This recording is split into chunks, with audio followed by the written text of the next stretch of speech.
only stadium. This is the game with Warren County High School and Riverdale. And Smart, would you like to tell us a few things about tonight's game? Abby, we've got two teams of very ambitious young people out here that are going to have a big time. The crowd's going to have a big time. Nobody really knows what's going on. We've got 15 players to a side.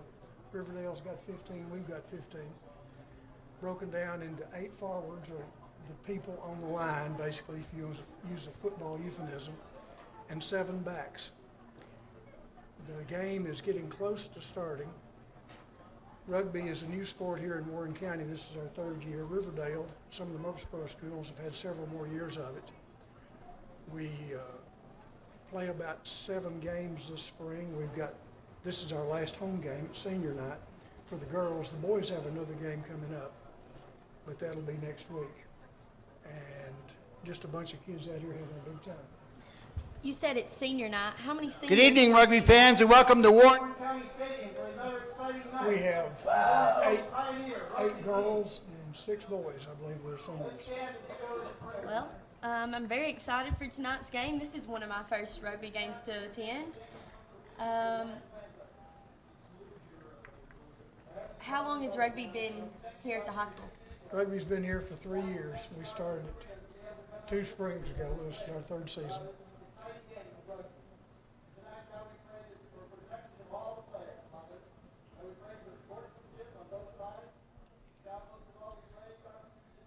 I'm going to pass it off now to our PA announcer for the starting lineup. Country in the United States of America, in Jesus' name, amen.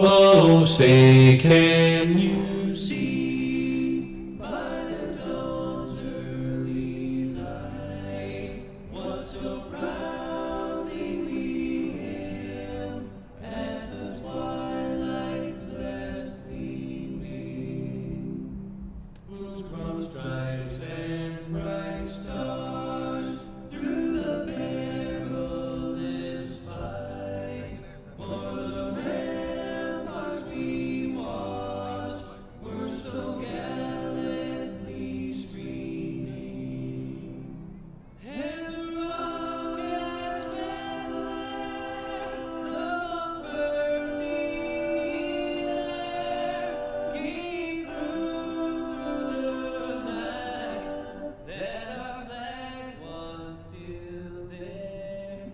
Oh, say does that star-spangled banner yet wave o'er the land of the free and the home of the brave.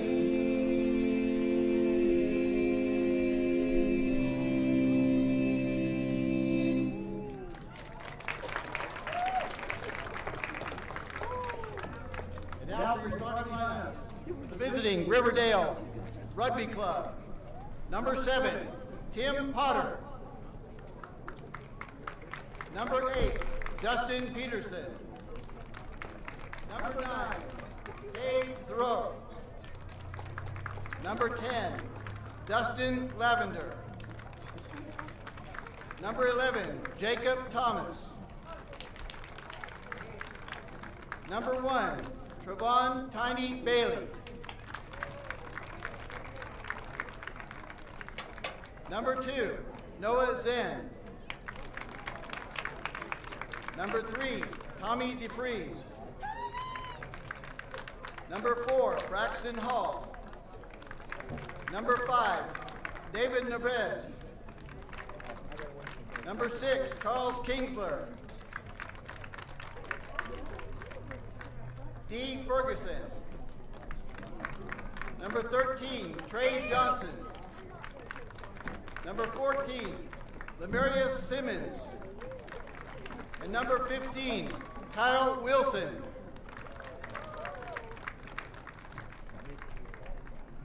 And now for your home rugby team, Warren County Pioneers.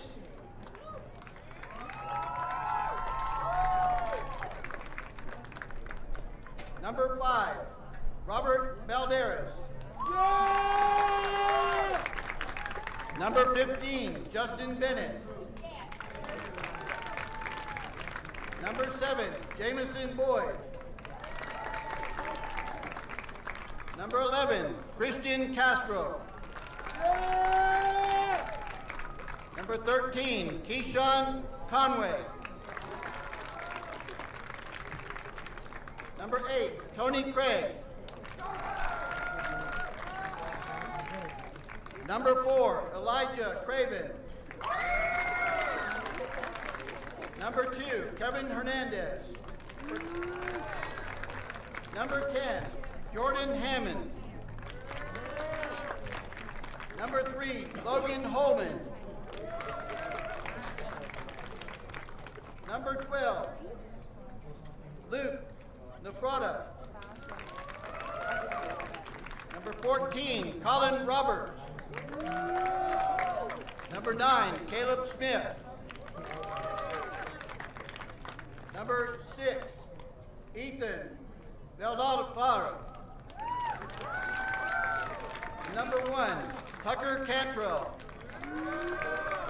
And your head coach of your Warren County Pioneers rugby team, Jonathan Smith. Assistant coach, Adam Brown. And your other assistant coach is up here in the press box.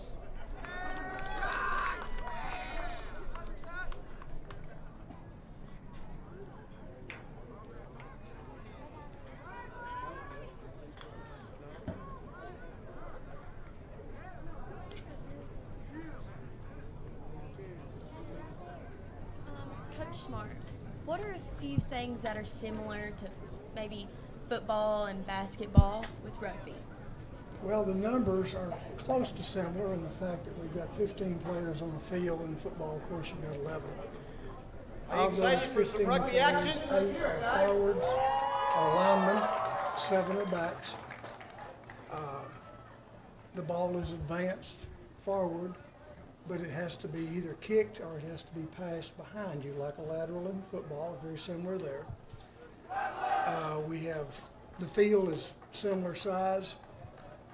When you step out of bounds, we call it going into touch, the touch line, and we'll have a judge on each side that will be in charge of determining whether a player has been carried out of bounds. The object is not to be carried out of bounds if you have the ball, because when you go out of bounds with the ball, the other team gets to put the ball in a play we call the line out, where their scrum half or someone designated throws the ball in 5 meters, and you'll see the lines down here across the field, throws the ball in to 2 lines of players, opposing players that fight for possession, and the winning team with the ball gets to play the ball back out to their scrum half, and the backs carry it or they advance it in something called a maul. We're getting ready for the kickoff right now, and I guess we want to turn our attention to the field. The referee in this game is called a sir, S-I-R, just like a man, sir. Whether it's a female or a male, they're both called sirs, just like you call male referees and female referees referees. And the sir tonight is a gentleman from Chattanooga. It is pretty difficult to become a referee or a sir. Okay, we just kicked off. The ball has to go 10 meters, and it went back to the Riverdale person. We are green, right? Pardon? We're the green team, correct? Yes, we're the green team. I'm sorry. We just kicked off. Riverdale is in red or crimson. Now, if you'll notice, this is called a ruck. Ball's been moved out of the ruck. There's a high tackle that will probably be called. No, he didn't call it. I'm guilty as a coach of calling the game lots of times and seeing things. No, they did call it too. You're not allowed to tackle above the shoulders because it's dangerous. Now, this is a good offensive play. Riverdale kicked the ball forward, and we kicked it again. This is where it's kind of similar to football. Riverdale player is now on the ground, and a ruck is formed. Each team is trying to move the ball out. And all right, the Riverdale scrum half picked the ball up, and that was a pretty bruising tackle right there. Another ruck's involved. The ball comes out, and that is a big Riverdale forward. Yes. Here's another ruck.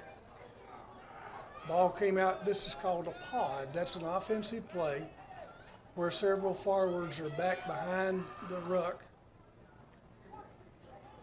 Ball's back out. Pass. Man's just now going to score. Riverdale just scored a try. When you score, it's worth 5 points. Now, the Riverdale team, their kicker is going to take the ball and back up about 25 meters, depending on where the ball was touched down. There's where the name touchdown comes from. In order to score a try, you have to physically take the ball and touch it to the ground. If somebody is carried across the line and they don't touch it down, the defending team can pick them up and carry them wherever they want to. That's something that's very different in football than in this. The football players are specialized positions. In rugby, you have to be more cross-trained where you can play a lot of things. Now, we just kicked. I don't know how we got 4 points down there. And I was not paying attention. I'm not sure if they scored or not. He made the kick. Okay, so the score will be 7-0. 2 points for the conversion after the try and 5 points for the try. The team that was scored on has to kick to the scoring team. So now Warren County, who was scored on, comes back up and kicks to the team that was just successful. Unlike football, in football, once you score, of course, you kick to the other team. And the kick is supposed to be a drop kick. It's supposed to go 10 meters. That's the reason Riverdale is backed up, and that's a good kick. Ball went to touch, and the touch judge, who in our case is a lady down here with a flag, is signifying where the ball went out. But they are coming back. They're going to take a scrum, evidently. They're going to have a scrum at midfield rather than the ball in the line out. The scrum is a fixed play. This is the similar play to any line of scrimmage play in football. In this play, you've got 8 forwards on each side, and there are specific positions. There are 3 forwards in the front line, 4 in the second, and 1 in the third. They interlock with each other and attempt to push the other team off the ball. The scrum half is the person from Riverdale with the ball that's going to put it in between the 2 teams. And the player in the center is called the hooker. The hooker attempts to pull the ball back. The ball came out. Our scrum half, Caleb Smith, just now hit the Riverdale scrum half, but it was judged that he was offsides, and so a penalty was called. Penalty play, the offending team has to back up 10 meters, which we did, and the offending team, to use another difficult term, Riverdale got to put the ball in play and try to run over us. Well, we have since stopped play, and this will be a line out. Now on the line out, the team that did not carry the ball out of bounds or to touch gets to throw the ball in. You see there's a line right there of players, hence the name line out. The ball's thrown down the center of them, and specific players called jumpers go up to try to snare the ball, kind of like a tip in basketball. As the jumpers go up, there are lifters that grab them by the legs and hold them up in the air. And if you watch real closely right here, the lifters will be the first and third players in position. The jumper will be the second. And you saw in Riverdale's case, their jumper went up, ours didn't. We have retrieved the ball in a breakaway. Now they got the ball back, and you see how fast. One of the great things about rugby is it never stops. In football, you may play hard for 10 seconds, then stop for 35, and play again. But right now, you see we're still continuing. They called a penalty on us, and because of that penalty, a yellow card has been issued. I heard you said before that they're not allowed to grab by the shoulders. They're not allowed to tackle above the shoulders. Okay, I think that might have been now. Our player has been put off the field in what we call the sin bin for 5 minutes, probably, and we'll have to play short. We're playing 14 players to their 15. And that's similar to hockey. You know, in hockey, if you watch the Predators, sometimes somebody will get in a fight and they'll get thrown out for 2 minutes or 4 minutes or 5 minutes or whatever. I'll show my lack of hockey knowledge. Now, you have 2 pods. See these line of 4 right here and then line of 3 beside them? That's called a pod. The penalty kick is taken, and because the penalty kick is taken where the ball goes out is where we begin play. In normal play, if the ball goes out in the air, it comes back to where it was kicked. If it bounces out, the ball stays where it bounces out. And the kicking team, the team that received the penalty, advances the ball and gets to put the ball back in and line out. Now, right now, they kick the ball out to touch, and their scrum half, number 7, is the person that's throwing the ball in. Here's a good example of the line out as you look here on the screen. Now, you have a play. You see their lifter went up and got the ball. We were flat-footed and not prepared for what went on. Now that is the pass. The backs are passing it down the way. The ball was bounced back. Now, if you notice, the touch judge on the far side raised their flag, and now they'll indicate that the team that is involved, and I'm looking, it's hard to tell over here from this. It appears, okay, Riverdale is, wait a minute. Touch judge isn't doing their job. They should signify with one hand pointing the direction the ball goes. Okay, we have our scrum half is throwing the ball in. So Riverdale carried the ball out. We're throwing the ball in to a line out. Now number 25 will be our jumper. If you notice, I believe he'll be the jumper. We'll see what happens. As the ball's thrown in, no, he wasn't. But we got control of the line out. Now, another ruck is formed.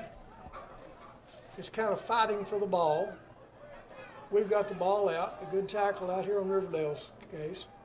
You've got a man coming in. You cannot come in from the side of the ruck. You have to come in through something we call the gate. When the player with the ball goes down, if the player lays forward with the ball, the only place you can enter the play is the width of the player's shoulders. If the player's laying perpendicular to the sidelines, that is spread out sideways, the gate is a lot larger. And I know this is real technical terms, but the penalty that was called, now that person stepped out. They called it. Riverdale player made a mistake. He stepped out. And as he stepped out taking possession of the ball, Warren County is going to get to have a line out. We're going to throw the ball in. This is an offensive play because, as you saw with Riverdale a little while ago, they lined up in one spot, and then when they threw the ball in, they moved toward the line. Our guys were not familiar with that play, so they stood flat-footed. Riverdale got the ball. I'm probably talking too fast. Now, no, we're going to have a scrum. Okay, here's a fixed play, and if you have 10 scrums a game, that's plenty. More scrums than that, you're not playing real clean rugby. If you notice right here, you see everybody's, the flatter the scrum is, if it's like a tabletop, you could set dinner on it, that is a good scrum. We're pleased to be joined right now with one of my favorite players who's going to have a difficult time because I put her on the spot. Emily Blankenship. Emily, sit down right here. Would you like to say hi? Emily is a 3-year player, one of the finest kids you're going to meet, and I brag on all of them, but she is, without a doubt, one of my favorites. She brought me this rugby shirt. Favorites on the team. Okay, the scrum is commenced. They've got the ball out, a good tackle, the ball's been passed off. That was a great pass. Riverdale made a great pass off the ground. And the Riverdale player is still on the ground. We're going to have an injury timeout in just a minute once play stops. Ooh, that was a good lick. Uh-oh. All right, Colin Roberts was there, and there's another tackle as they're getting closer to the try line. Feel free to jump in anytime you want to. I know you're under pressure, but still. Now, a penalty has been called. A penalty has been called upon the Riverdale team, which, can you tell who's picking that up? It's on Warren County. It's on Warren County team. Yeah. See, we're backed up to the goal line. You back up 10 meters or to the goal line. You don't have to back up past the goal line. All Riverdale has to do is pick up the ball, tap it with their foot, and then start running. They can either pass it out, and they're positioning their teammates out here in something we call a pod. And Emily's a pod leader. Because she's an experienced player, she knows where to go. Inexperienced players follow their pod leaders. Now, Riverdale is going to touch the ball with their foot and probably pass it out over here to one of these. They've got 2 pods. You see there's a group of 4 over there and there's some over here. They're just running back and forth and they're trying to confuse us and doing a good job of it. But now we will have the ball moving. Should be movement here in a second. And I realize why you picked up the mic. I'm not talking loud enough. I get that complaint in class too. Well, we had to move the injured player off the field. We diverted our attention. The player was examined by the trainer. And I need to tell you stuff about senior to get down there. yeah, okay. So, anyway, we're on the field right now anyway. Okay. So I've heard that the jerseys, the numbers have a reason for each player. That's correct.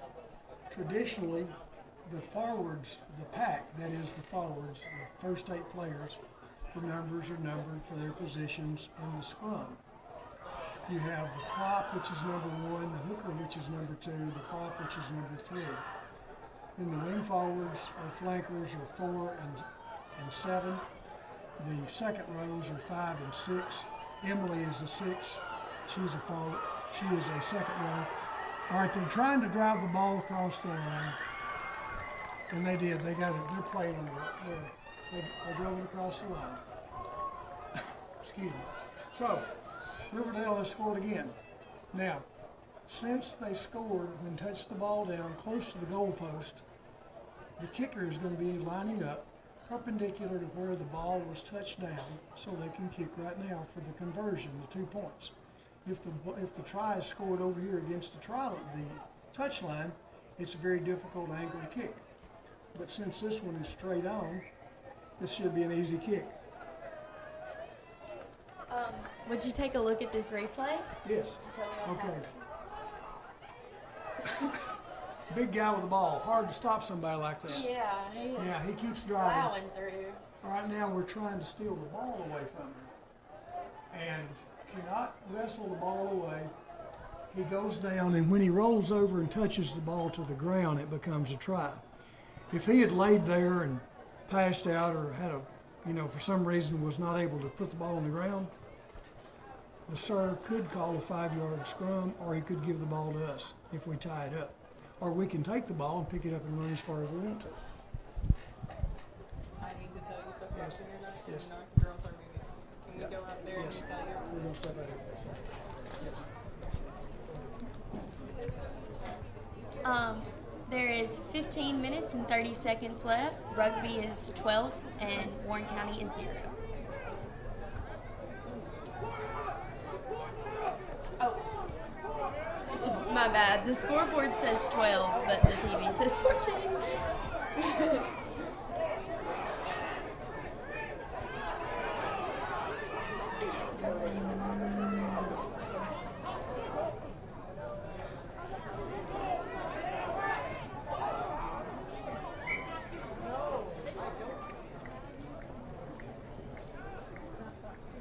Correction, I was right the first time. It is 12-0.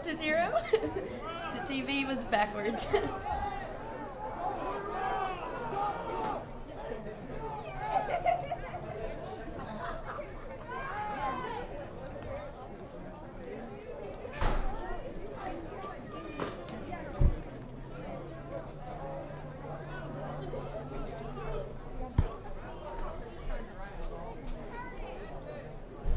Okay, we've got a scrum getting ready to take place right here. A great example. We're up close. You've got a good picture of it. The sir is giving command for the scrum to come together. Now, Riverdale scrum half with the ball is going to put the ball in between the 2 teams. You see the ball right there. The ball is being heeled back to the Riverdale team. Ball's out. Scrum half's got the ball moving, passing down the line. A bad pass. missed a tackle that would have really put them in a hole. Now, he kept the ball in. Jordan Hammonds with the ball, a good kick. That's a great offensive play. Good tackle, but he's going to call dangerous play, I believe. Oh, another yellow card. So does that make us have 2 players down now? Well, our first player just got to, it's just like 5 minutes expired. The first player got to come back in. So we're still playing with 14 players. 2, 4, 6, 8, 10, 12, 14 players. They've got 15. We're 1 short. I'm not sure where we're short, probably in the back line or the backs. We're close to Warren County's tri-zone right now, is that correct? That's correct, yes. But they have a penalty, and this penalty kick, they can do anything they want to do. They can either run the ball or kick it. Now he's kicked it to touch, which means it comes out right here. The touch judge, lady down here with the flag, has gone to where the ball crossed the line, and Riverdale will at this point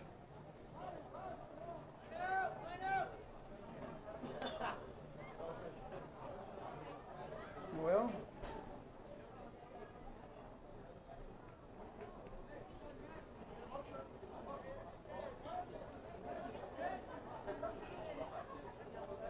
Riverdale gets the ball. I wondered what was going on because the kicking team in a penalty kick retains possession. This becomes a good offensive play. Now back over there is a pod. There's 3 players that are back off of the line. You see now right here the jumper went up, ball was thrown in. It was not thrown in straight, so what's he going to call? Called a penalty on us for something. And it's difficult to really tell what the penalties are because the SIR sees lots of things down there, minor infractions that wouldn't be evident to experienced observers, much less the majority of us. Now, once again, they're getting ready to put the ball in play. Another kick. It went out, so they will advance the ball down the field about 10 or 15 yards. The touch judge has said the ball went out on the 10-meter line or the 40-meter line, and Riverdale will get to throw it in again. This is the advantage of playing the rules and not breaking the rules. And you're totally lost. I'm very lost. Well, that's okay. But I'm learning along Yeah. with most of our viewers. Well, I'm telling a lot and talking too fast. Yeah, it's a lot different than what we've played here at Nunley.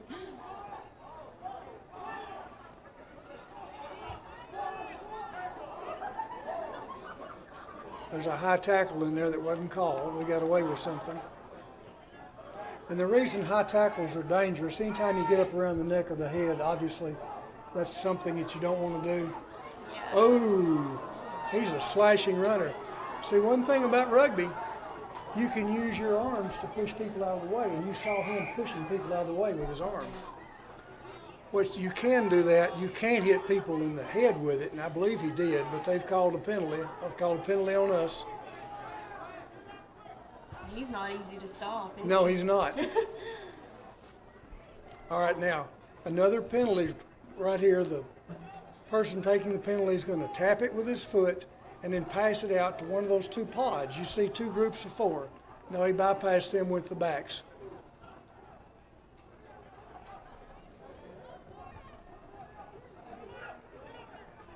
A good lick right there.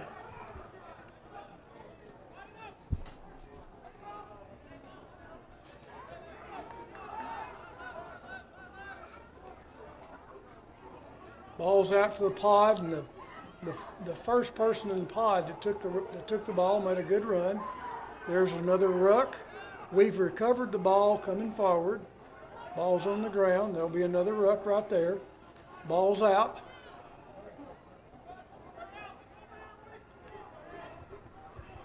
Another ruck's ensued. Ball's out and it's kicked.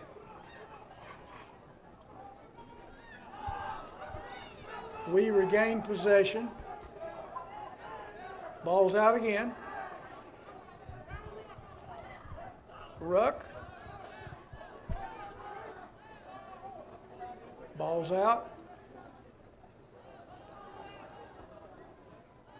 Big guy made a tackle then.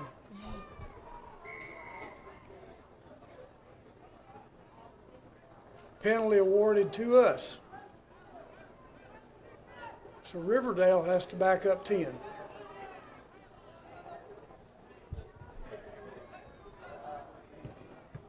Ooh. Good tackle. Is there a limit to how many people can tackle one person? Nope. You don't want more than 2 or 3 people involved in a tackle because you've got 15 players on the side. Here goes Colin. Colin could go if he can chuck that guy right there. Oh, a high tackle. He didn't call it. There I go calling the game. I know.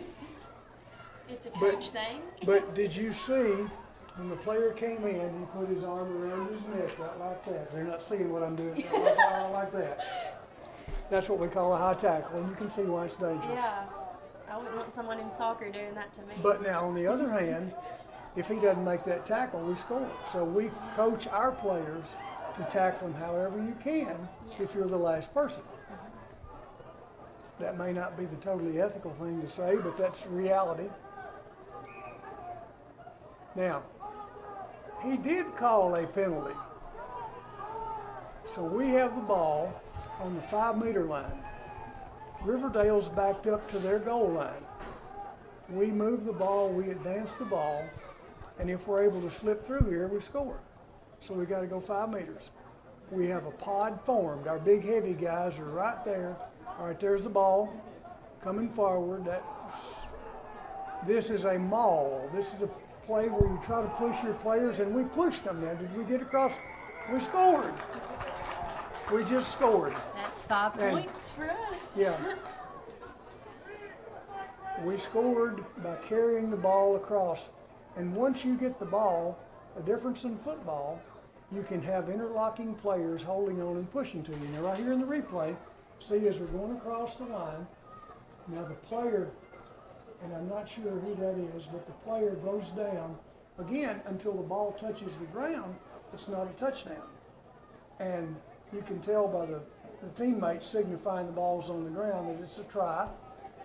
And I said touchdown, it's not a score, it's touchdown, it's not a score. The official ruled it was a try. Now we're kicking from where we scored. Riverdale got the kick from right in front of the goal twice because they touched it down behind the goal. We scored on the sidelines, and so Colin is kicking a very difficult kick. Not long enough. Well, can really appreciate that because when I played, I was a kicker, among other things. And it's very difficult to kick about 45 yards on that angle. I can say I think I did it once or twice, but still. Did you play My memory is not as good probably as everybody else's. No, we didn't have it. When I went to McMinnville City, I graduated in '69.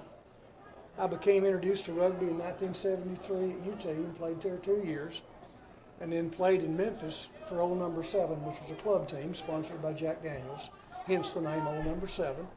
Played down there for 3 years, and that was the extent of my career. Lots of times now, some people stay with the sport for 15 or 20 years because there are leagues that allow older people to play, and you know, your body limits you to some of the things you can do. Now, they've got the ball back. We missed the kickoff. I was reliving my glory days. I shouldn't have done that. But now, another scrum has ensued right here. We're getting ready to put the ball in. We have possession of the ball. We just now made a substitution. In high school rugby, we have unlimited substitution up to the tournament. When we get to tournament time, it's very limited, and you only have a traveling squad of 22 players. Right now, we have 24 on the side, and our girls will have 35 or so. You have unlimited substitution. Oh, that was a great breakaway right then. And then Big Boy comes in. Now, that lick that he passed was not legal.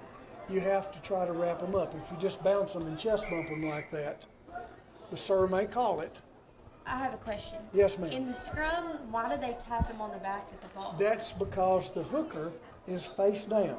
The hooker can't see that the ball's getting put in. He hears the command that the sir gives for the scrum to come together, but then the ball, okay, we have a man coming out right now. The trainer is leading a player, Riverdale player, off the sidelines. I'm not going to predict what's going on, but based on what he's doing, Concussion test? Is that, oh. he may have busted his head or whatever. Yeah. Going back to your question, the scrum half right now, number 9 is going to take the ball and he's going to tap our hooker on the arm when he's ready to put the ball in, so the hooker can anticipate the ball coming into his sight. So now the ball's been put in. We lost it out again. Who's the hooker? What's that terminology relating to rugby? The reason it's called the hooker is because the hooker takes his foot and heels or hooks the ball backwards. He will use the opposing foot. If the ball's put on the left side of the scrum, his right foot will attempt to pull the ball back, just as you would dribble the ball in soccer. If you were dribbling the ball, of course, you use the foot that you want to control it one way or another. He is not as able to do that because he's got a bunch of other people's feet around him, and the other hooker facing him across is taking his foot and fighting for it, just like you would fight for the puck in a face-off in hockey. Yeah, I can see where soccer, playing with feet, would be way easier than this. Yeah. There's multiple feet coming at you, but Yeah. nothing Yeah. like that. And you have slide tackles in soccer, Yeah. which may or may not be legal, Yeah. depending on what the They're referee illegal, says. it's just how Yeah. how you hide it, just like how you can hide stuff in this. Yeah. Okay, we've got another ruck.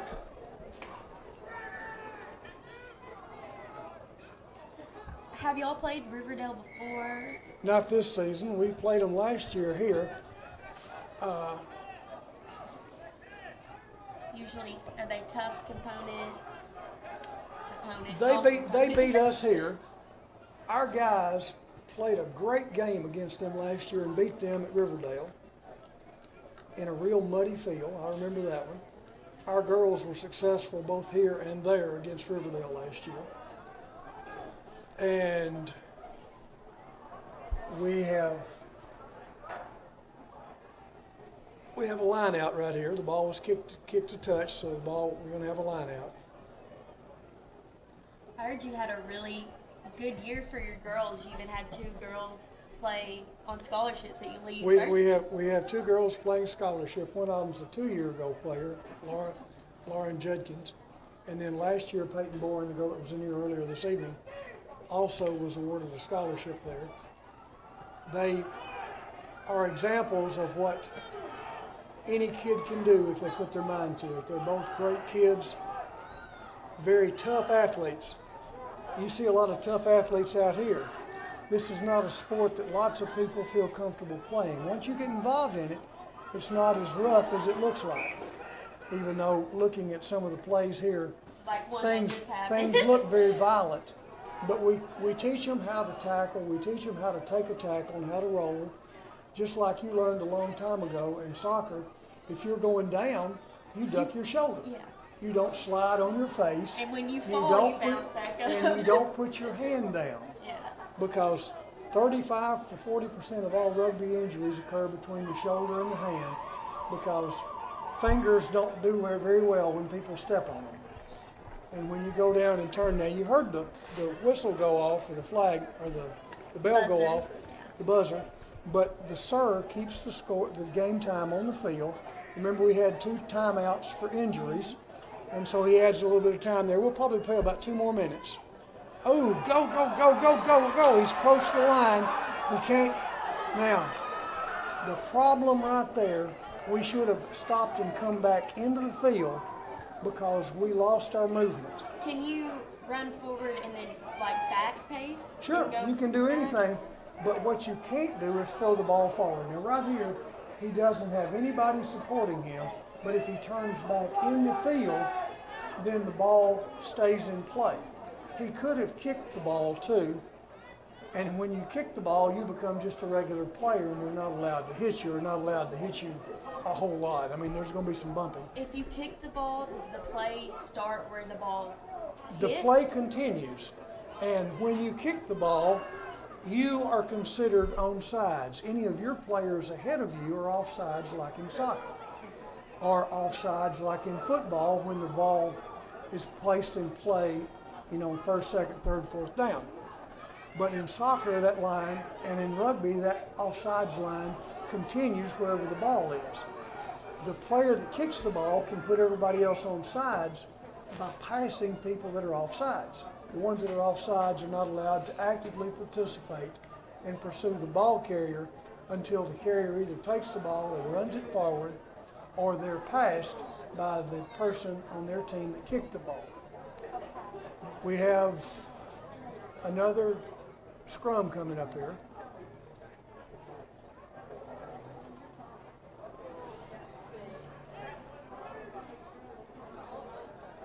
Did you originate rugby here at the high school?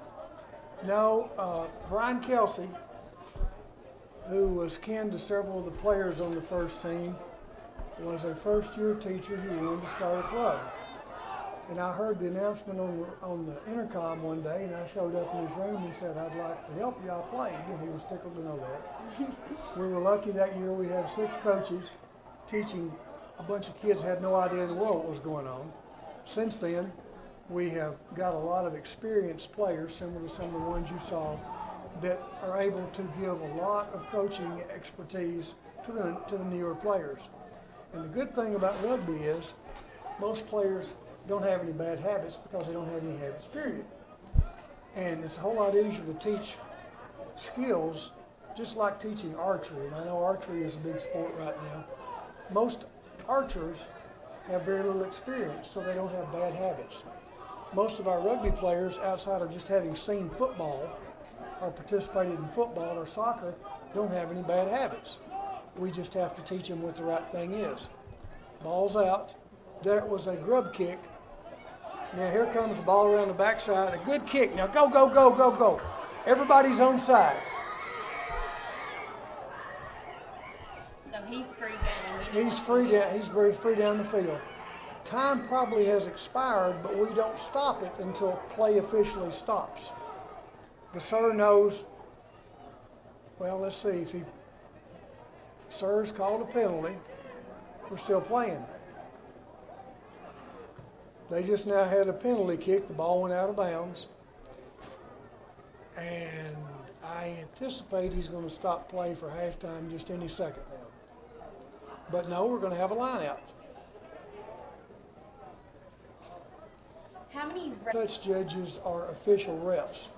Down here, we just have players from either team that are helping the sir. In official competition, the refs are all mic'd up. The sirs are all mic'd up, the ones on the side and the main sir, and they can call anything. So you have 3 sets of eyes on the field. Right now you got 1 set of eyes. We've now come to halftime. Halftime is a 10-minute intermission, and the teams will regroup, start making plans for the next half.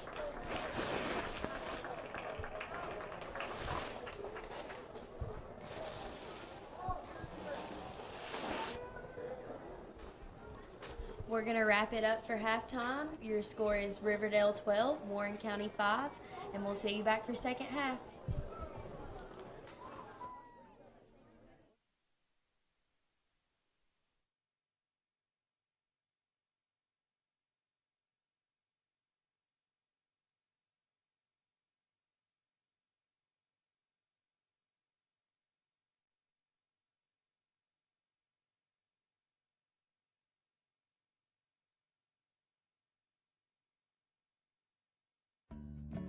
Programming on WCS-TV is made possible in part by a donation from Security Federal Savings Bank, serving its customers with 3 convenient Warren County locations.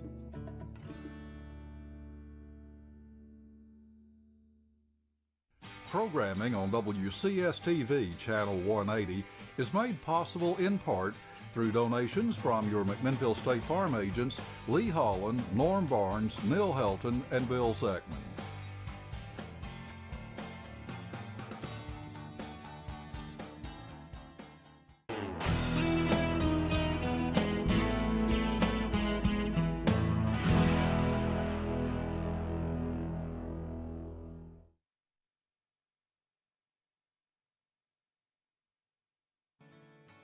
Programming on WCS-TV is brought to you in part by a donation from Robert Oliver Bratcher of the Stanley & Bratcher Law Firm, located at 100 West Main Street in McMinnville, Tennessee.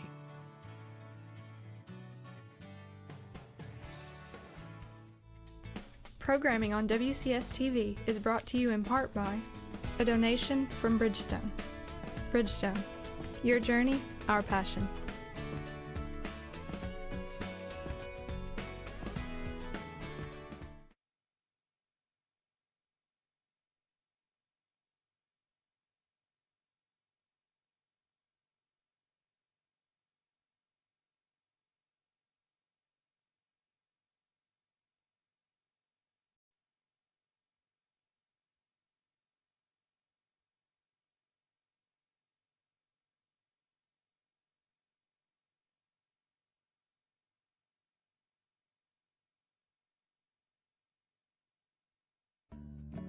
Programming on WCS-TV is made possible in part by a donation from Security Federal Savings Bank, serving its customers with 3 convenient Warren County locations.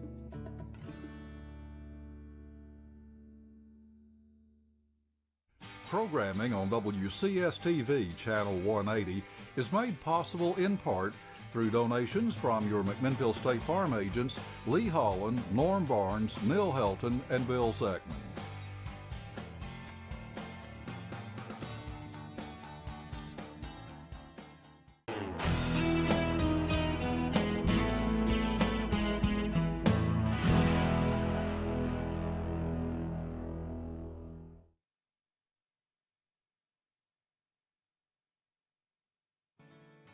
Programming on WCS-TV is brought to you in part by a donation from Robert Oliver Bratcher of the Stanley & Bratcher Law Firm, located at 100 West Main Street in McMinnville, Tennessee.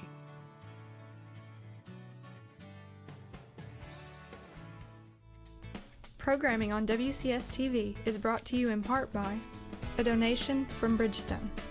Bridgestone, your journey, our passion.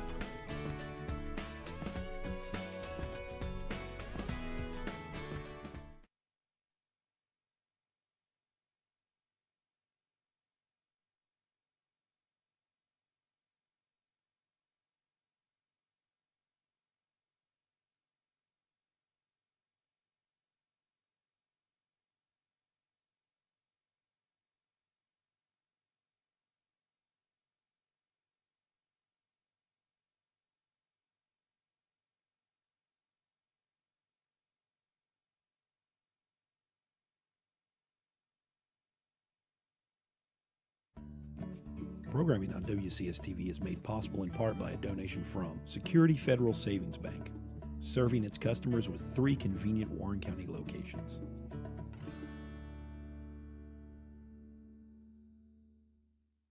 Programming on WCS-TV Channel 180 is made possible in part through donations from your McMinnville State Farm agents, Lee Holland, Norm Barnes, Neil Helton, and Bill Zeckman.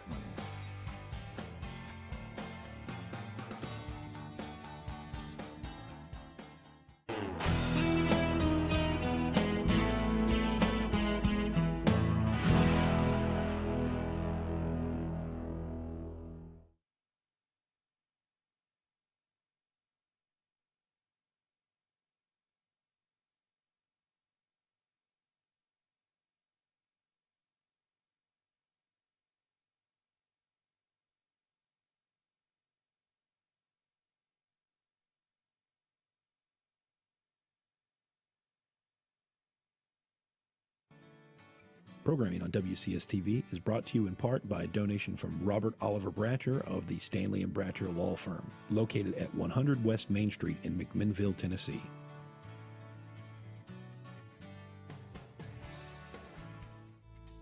Programming on WCS-TV is brought to you in part by a donation from Bridgestone.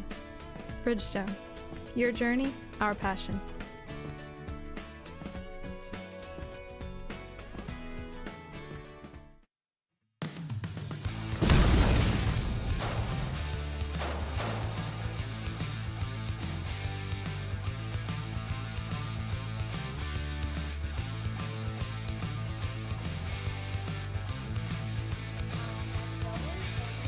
Stadium, second half of the boys rugby game against Riverdale.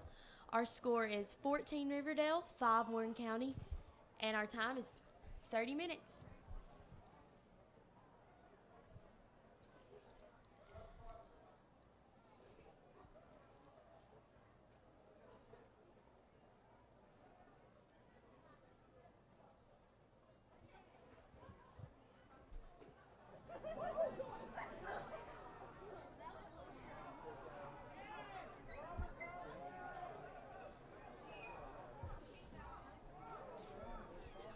George has left me, and I know very little about this game, along with most of y'all. He possibly might be sending someone else up, but just bear with us. I'll try my best to help, but I may give a few wrong answers, and I don't want to confuse y'all any more than most of us already are.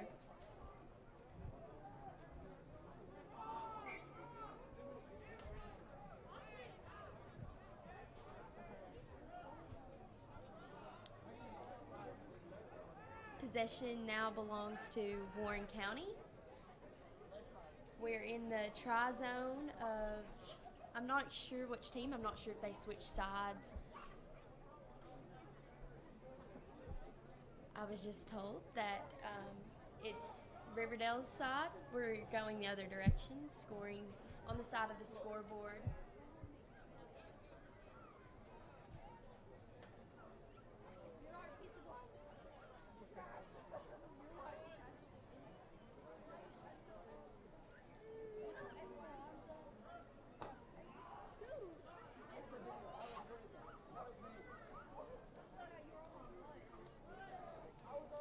Caleb just tapped the hooker on the shoulder, and they're going to, Warren County gets possession.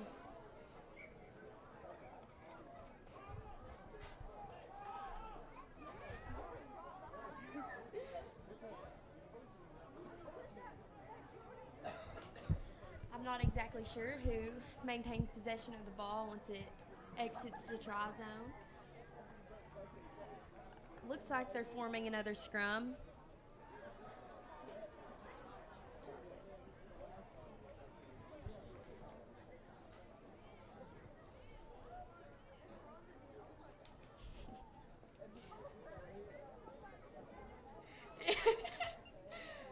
Just a little funny.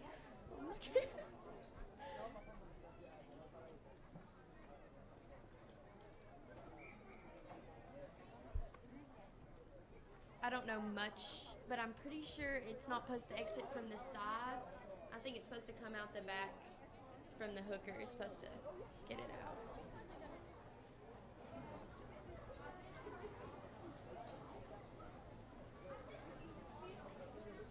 I think they're going to retry and form the scrum again.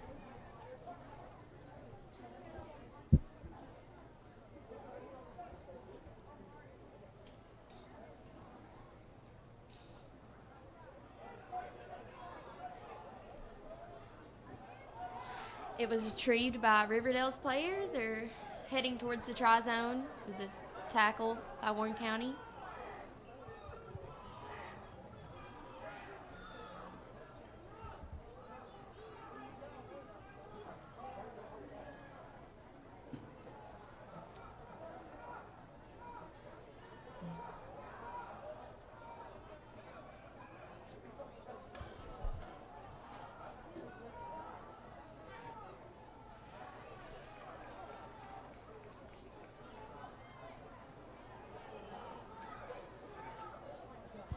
Can't really tell who has the ball. The sir just made a call.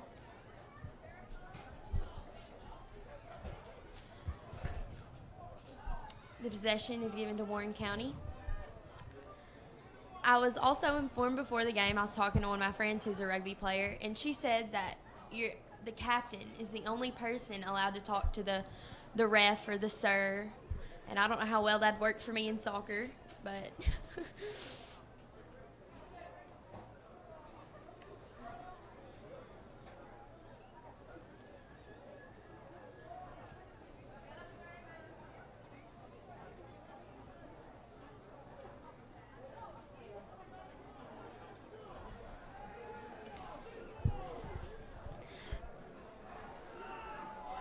Riverdale has possession, tackled by Warren County.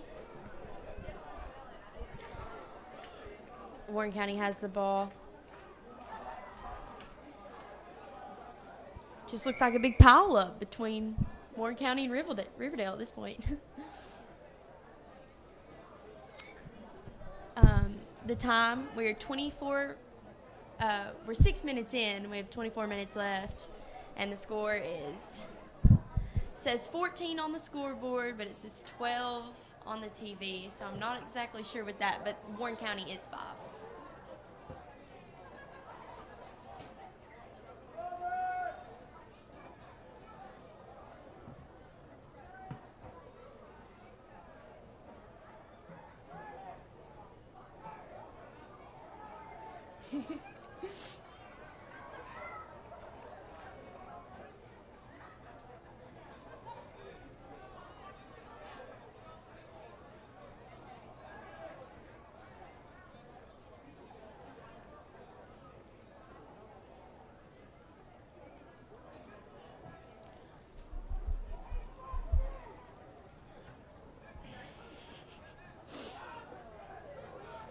Warren County receives the ball after I'm not sure the exact term, but I'm pretty sure the lift. Looks like we have one guy on the ground just covering his head.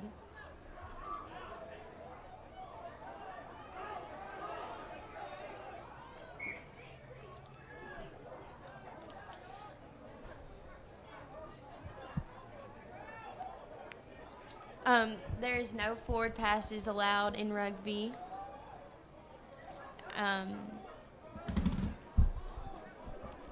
So I think they're reforming the, I guess, lift. I forgot what the correct terminology is called.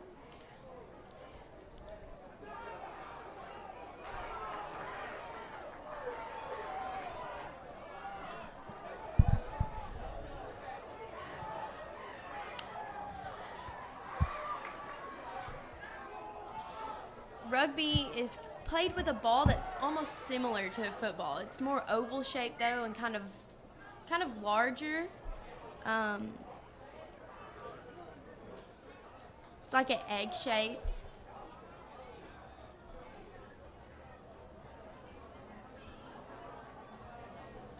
I totally just Googled everything I said.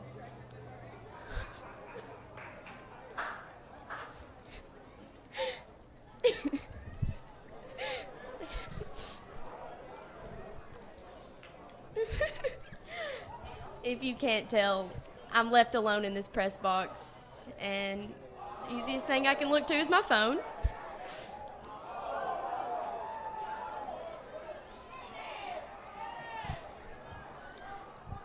The Rugby World Cup game with the highest number of points was 162, and we only have 14 and 5, but you know, this is high school. Along with me, this broadcaster.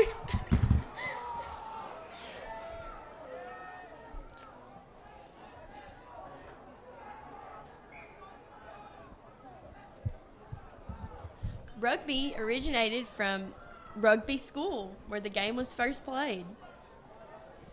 It was invented when William Webb Ellis caught the ball while playing a game of football.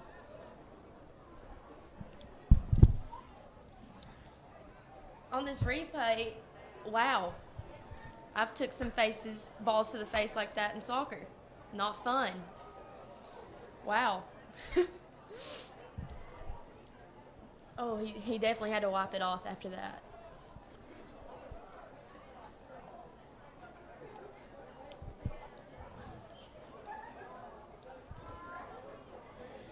Touch the shoulder.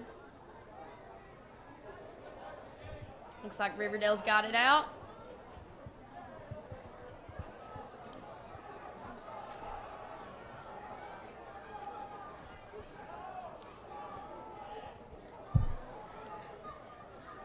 back pass because no forward pass is allowed.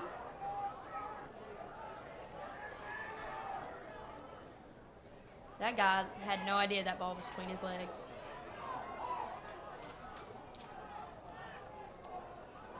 Ball is being ran by a Riverdale player. Just rolls back up, hops back up. Tackled again, gets back up.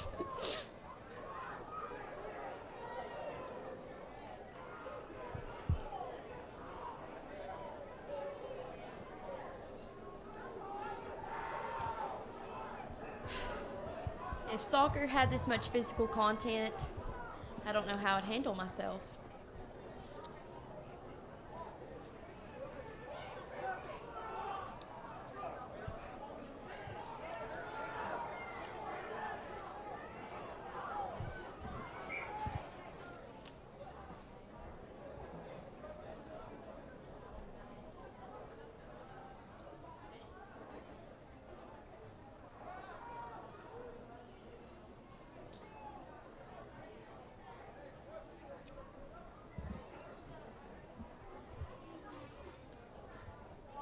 Warren County has got the ball back.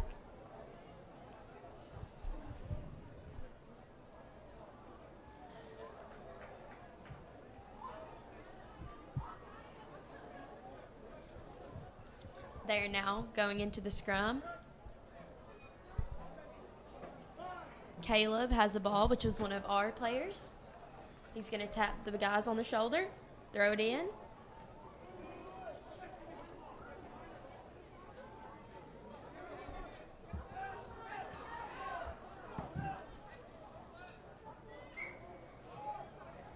Sir made a call.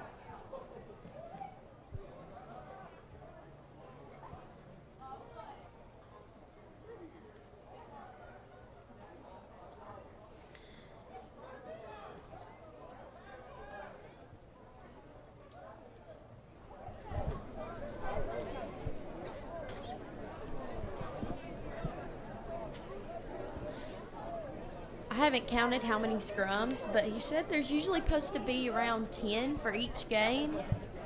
And I think we have just a few more than 10, but not sure.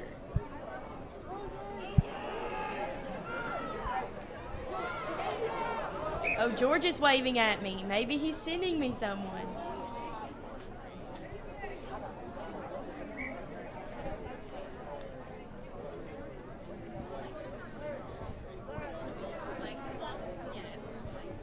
I don't see anyone coming.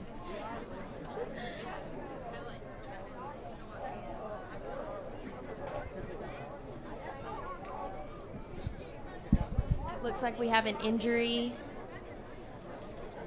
for Warren County. Trainer's taking a look at him.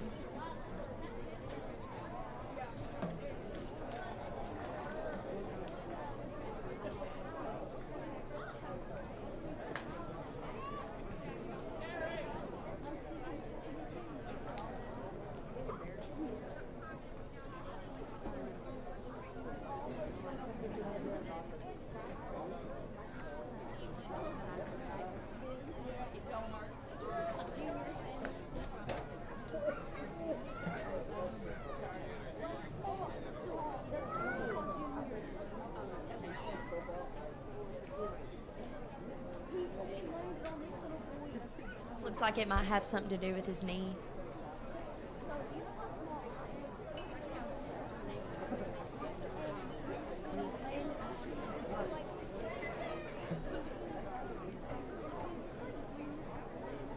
Looks like he's gonna walk it off and get back on the field.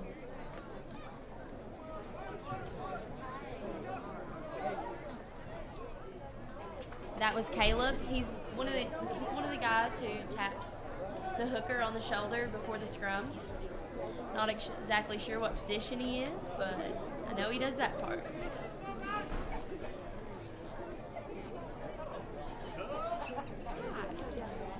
Oh, I have somebody to talk to now. Okay, you can sit here and talk into this, and then you can kind of just tell me what's going on. What's your name?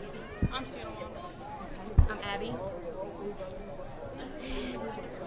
What exactly is going on? I know it's a scrum, but Let's see. It's our scrum. Let's see. We're winning. Ball's out. Going down the back line.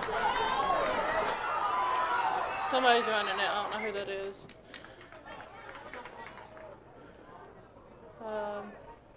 It's opposite team's line out. Yeah.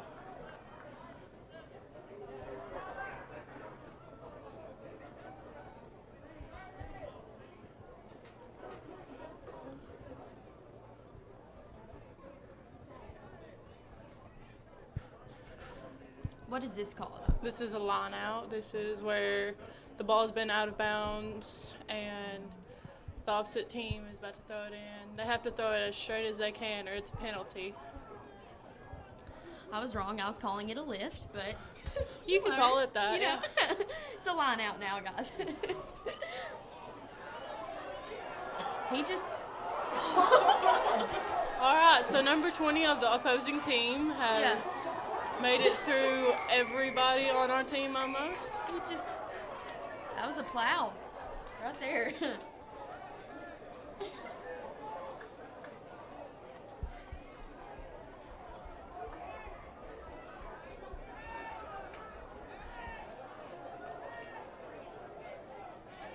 Do you know what the surge is called, or? He called a back 10, which is a penalty on us. The other team is setting up pods, but he kicked it anyways.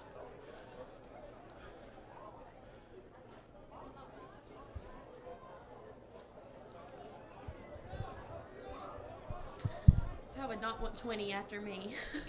No.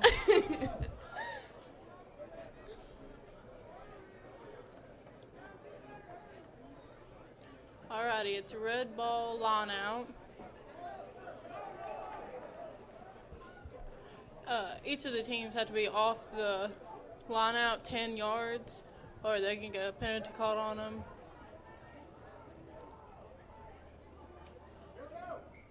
It wasn't straight.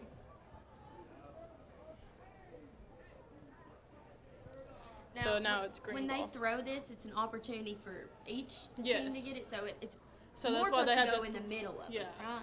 And that's what he just called, I believe, was It just kind of went directly to.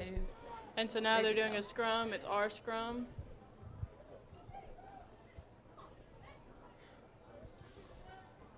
Yeah, I'm trying to ask as many questions as possible because I was up here by myself a second ago and I was just Mr. Googling. And Mr. Smart came up to me. He said, "Hey, how are you?" I said, "Good. How are you?" He's like, "Got a job for you." And I was like, last week touch judge, which is the referee on the side. This week commentator. yeah, I just pretend I'm talking more to like myself only or the person I'm up here with. I don't like to think that there's people listening. Alrighty, so the scrum fell, which means they have to reset. What is it when it either comes out like the sides, where the middle kind of between the two teams? They have to reset. I'm not quite sure on what it's called. I just know they have to reset the whole thing. And it's a pain in the butt, so you try to get it the first time. Yeah. Looks like it's not the easiest thing forming the scrum. Well, it's something you get used to. Yeah, it depends upon the serve. If whenever it falls out like that, if they'll play to the advantage. So like, if there's certain serves that will let you play to the advantage of your team or the other team, depending upon who's winning, who's not.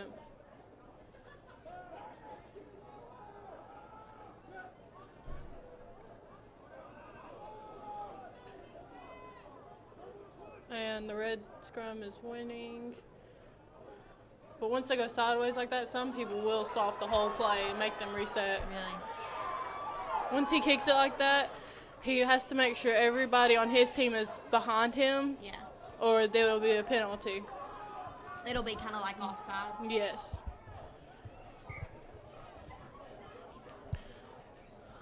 So it's green ball. They're doing a scrum, I believe. Yeah.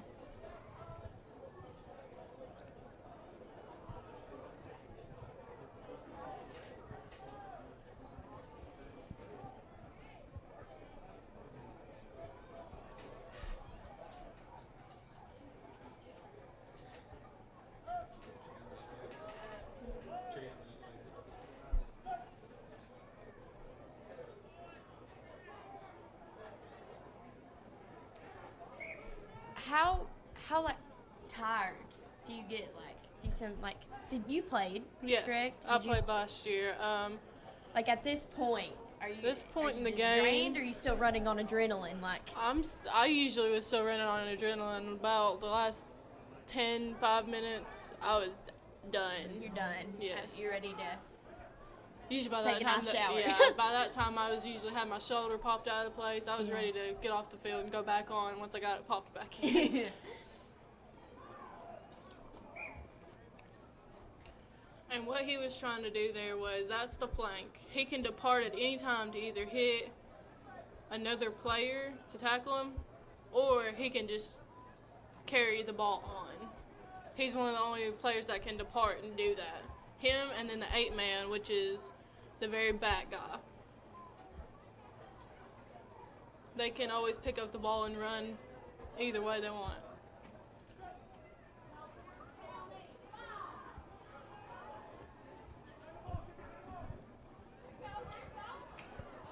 Would you say this is a sport you learn more playing it than you do?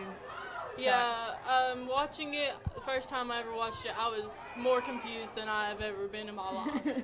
I knew more about football at that point. I know nothing about football.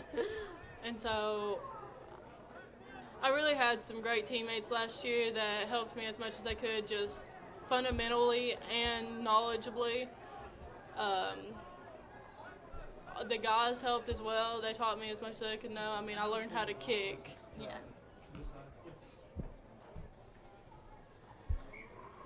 Yeah, I can only imagine. I mean, I've played soccer since I could walk. Yeah. So it's something. It's something When you different. grow up around it, you yeah. have so much more practice. But when they throw something new at you, Yeah. it's like.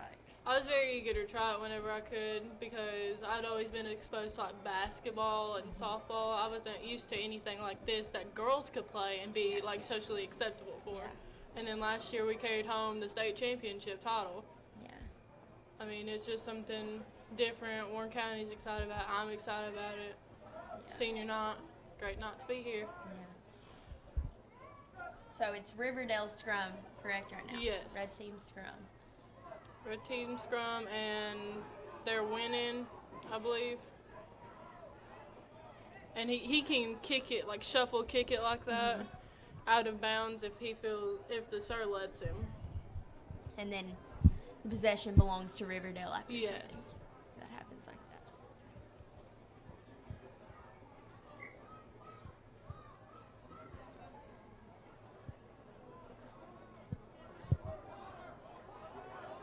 Now they're taking a break. Water break. For just a short period.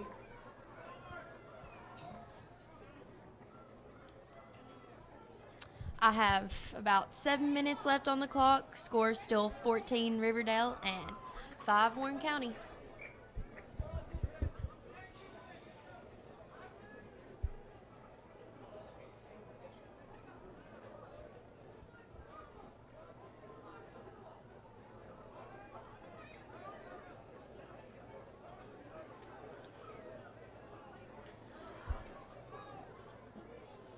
The view of the baseball field from where we're sitting is just so nice. They do keep really good. Well, that's our middle school baseball team. Yeah. And they just got done playing a game.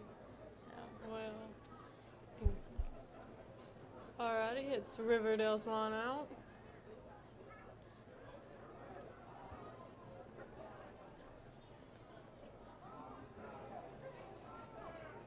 It's possession, Riverdale.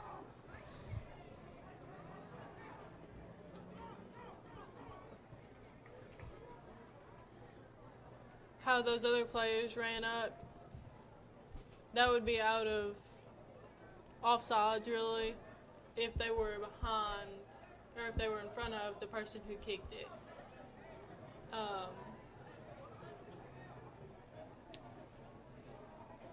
So it's Riverdale's line out again, I believe. I'm not quite sure. It's hard to just keep talking. Mhm. You know, you just got to make small talk and go with it and Yeah. hope everyone wants to listen to you. Yeah. Let's see. Sometimes that would be called a knock on if the person dropped it and tried to pick it right back up. There's a ruck over Riverdale player. You try to keep the ruck as small as you can because the more people you get involved, the more likely you are to fall over like that. Alrighty. It's a penalty, I believe, on us. So we have to get back 10 yards. At this point, he's going to kick it, and out of bounds it goes. That one went up into the other crowd. Yeah. Is there any, like, safety things y'all wear in this sport? Because unlike football, y'all don't have helmets or... We have a couple of people I know opt to wear a concussion helmet. You can wear like a padded undershirt. People wear mouth guards. Yes, of course. You always have to have your mouth guard in, or the sir can call you for it and make you sit on the sidelines the rest of the game. Let's see. Some people wear leggings because that helps with like the grass stains and the sliding around and all that stuff. You have to have a special grade of cleats because if you don't, then it could cause... Well, that was number 20. He just knocked him out. Yeah, he is. Made him throw the ball at least 10 yards. He's just coming off. Oh, no, he's not. He's subbing out. Oh, here's our instant replay. Yeah, as soon as he got up and ran, I knew he was okay. Out. I don't think number 20 realized how strong. I don't believe so either. And of course, they got the penalty for it because that was considered a high tackle the way he pushed him like that. He got him up on the shoulders. Shoulders and above is considered a high tackle. That's a back 10 penalty automatically.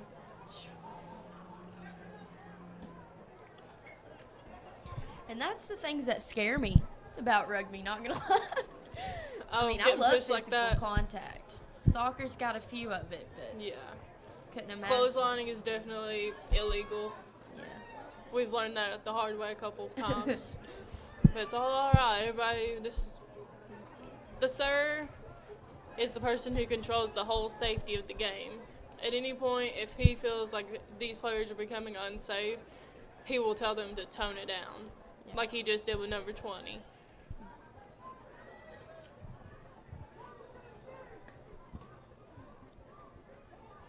Warren County possession, but I do not believe he threw it straight.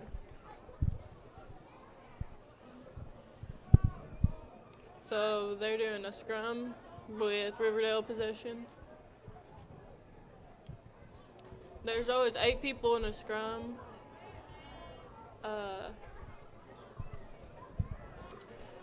You usually try to get a rather small person, but strong, in the middle of the front line of the scrum.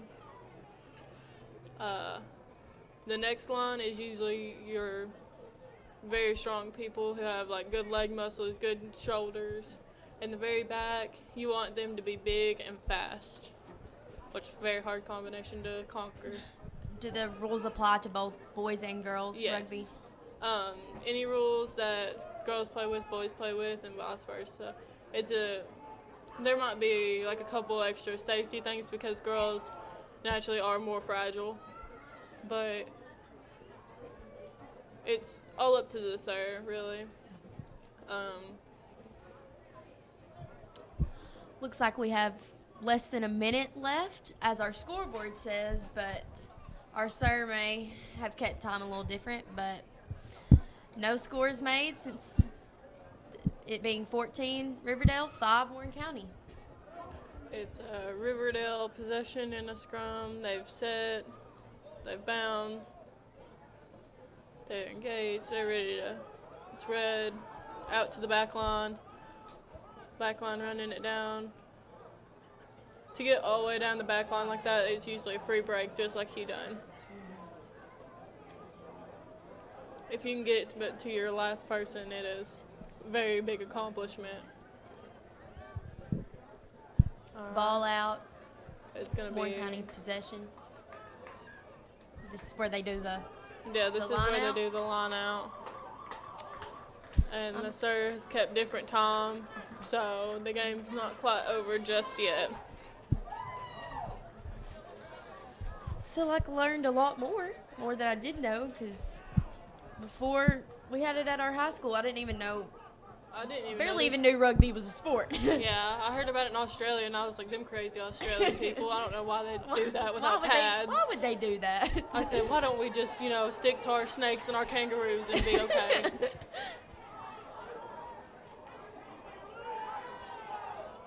And it's out. So since it went out, it was out on Riverdale, correct? Yes. So then it's just like most sports, it goes to the other team. Yes. The other team gets to get a chance to get it to them. Yes. Get it.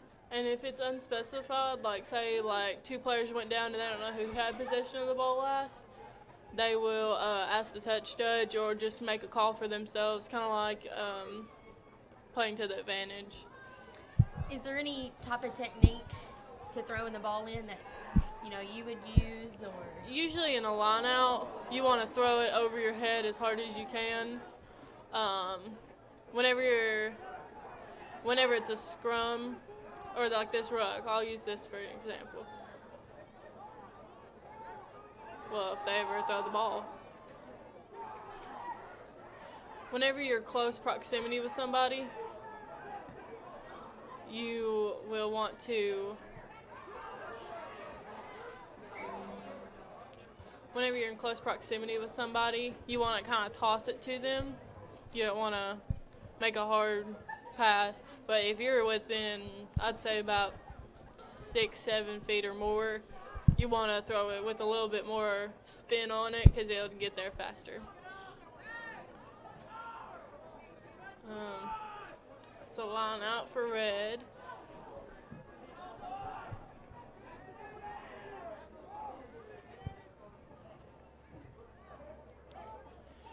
See how he threw it, missed that player. He threw it with that spin. That's what you want to do whenever you're distance. And the ball can just bounce off the ground and you can just catch it and run? Yes. Usually if the ball is laying on the ground, my rule last year, if the ball's on the ground, jump on it. Pretty much ball's on the ground, you're on the ground. Oh, yeah. But if somebody kicked it and it was just laying there on the ground and nobody was around, I'd jump on it, wait for a ruck to happen, they'd pass out, we'd get going. And that's the problem with multi-people rucks. You usually want to have 3 or 4 people at the most in a ruck off of both sides, like 2 people off one side, 2 or 3 people off one side, or 2 or 3 people off the other. We have an injury. Yeah, it looks like we have an injury. I believe he's holding his head or his neck, which is a very common thing. If you run with your head down into a tackle, you will have neck problems. You'll jar your neck. Yeah.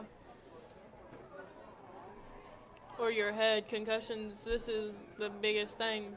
That's last year going into state championship, we had so many people off other teams that had concussions that were we were really worried about, but then ended up playing because of their concussions, their just medical problems that they had.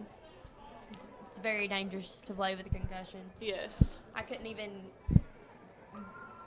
Yeah, usually people can't bear Practice. sunlight. Yeah, people can't. I wasn't allowed to look at my phone. Yes. I had to. If And I had to severe get enough, cleared. I mean, you have to sit in a dark room 24/7 for at least a week or 2. Yeah. He probably just hit his head really hard. It might be a concussion, but He's walking a little. yeah, he's walking, so we're glad he's walking. Yeah. Could have been worse, but we're glad he's okay. Alrighty, we have a back 10.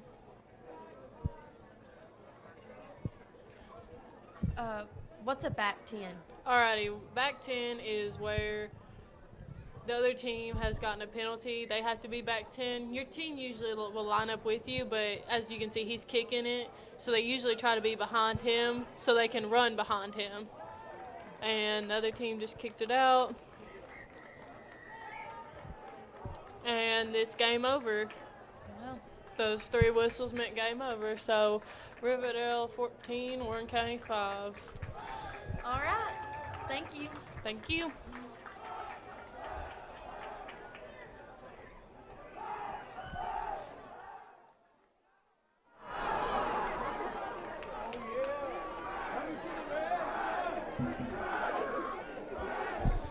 We'll be back tonight with senior night activities.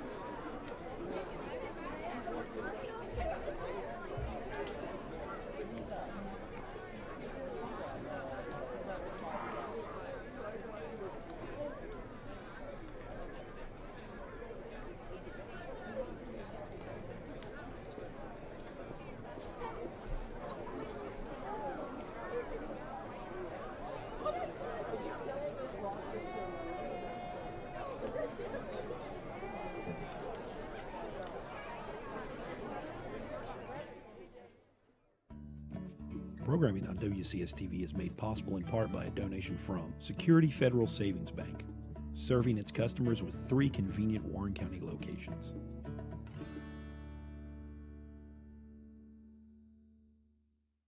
Programming on WCS-TV Channel 180 is made possible in part through donations from your McMinnville State Farm agents Lee Holland, Norm Barnes, Neil Helton, and Bill Zeckman.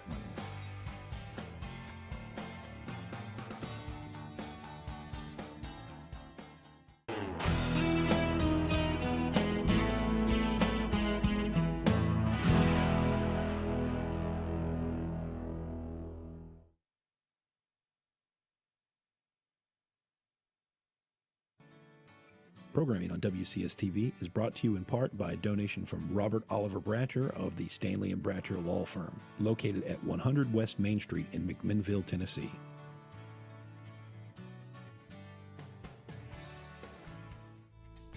Programming on WCS-TV is brought to you in part by a donation from Bridgestone. Bridgestone, your journey, our passion.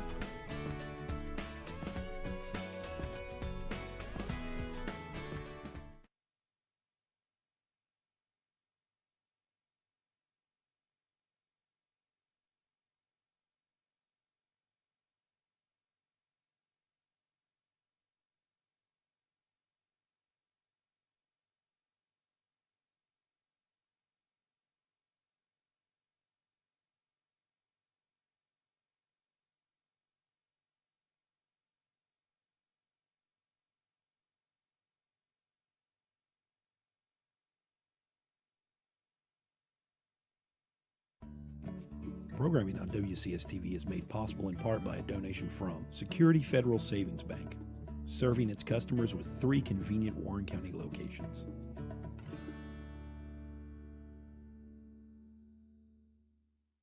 Programming on WCS-TV Channel 180 is made possible in part through donations from your McMinnville State Farm agents Lee Holland, Norm Barnes, Neil Helton, and Bill Zeckman.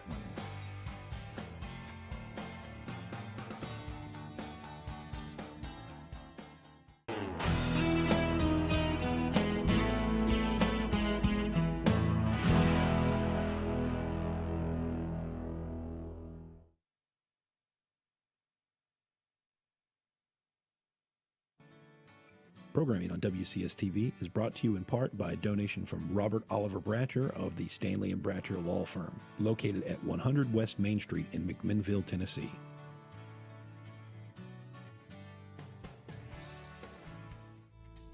Programming on WCS-TV is brought to you in part by A donation from Bridgestone. Bridgestone. Your journey, our passion.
turn it over to our PA announcers tonight for senior night activities.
Tonight is senior night for our Warren County Rugby Pioneers, and we're happy to honor them tonight and thank them for their commitment to Warren County High School.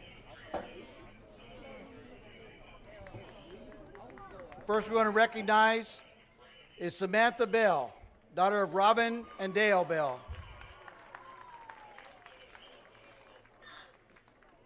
Jordan Bess, daughter of Tanya and Randy Bess.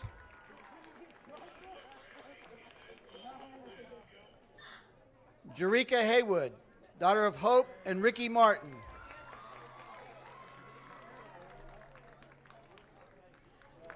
Gracie Judkins, daughter of Sabrina and Chris Judkins. Madison Mayfield, daughter of Patty Crawford and Hal Mayfield.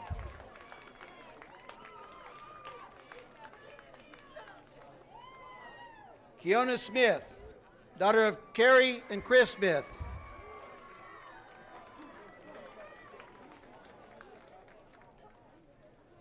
Kevin and Mackenzie Woods, daughter of April Fultz and granddaughter of Beverly Fultz.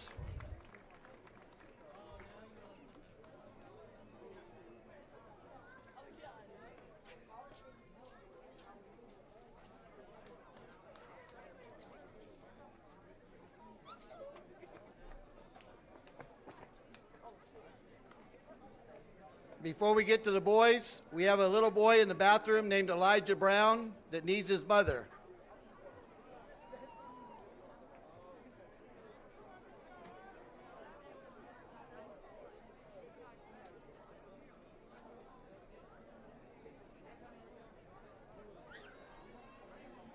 And now for the boys' Pioneer Rugby team. Robert Balderas, son of Sally and Sebastian Balderas.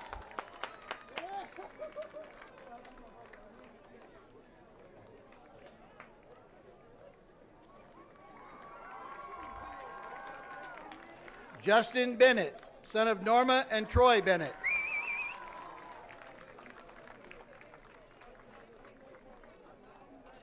J.T. Boyd, son of Lori and Monty Boyd. Keyshawn Conaway, grandson of Cherie Brown. Zeb Loftus, son of Jane Ann and Randy Loftus. Kendall Winton, son of Don and Tim Winton. Colin Roberts, son of Kathy and Kevin Roberts. Alex Onye, son of Marie and Osvaldo O'Roy.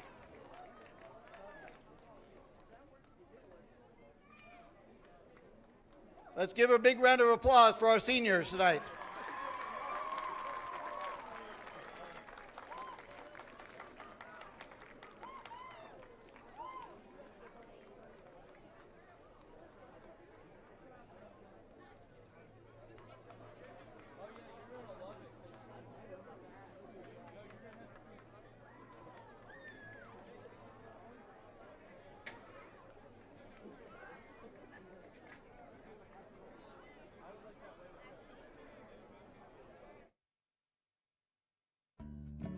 Programming on WCS-TV is made possible in part by a donation from Security Federal Savings Bank, serving its customers with 3 convenient Warren County locations.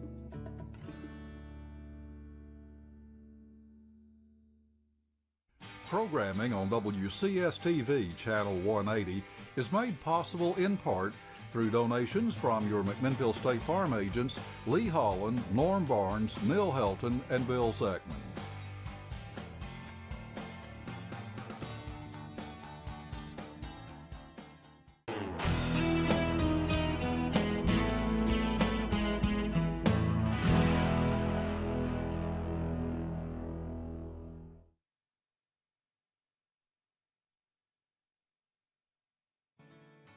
Programming on WCS-TV is brought to you in part by a donation from Robert Oliver Bratcher of the Stanley & Bratcher Law Firm, located at 100 West Main Street in McMinnville, Tennessee.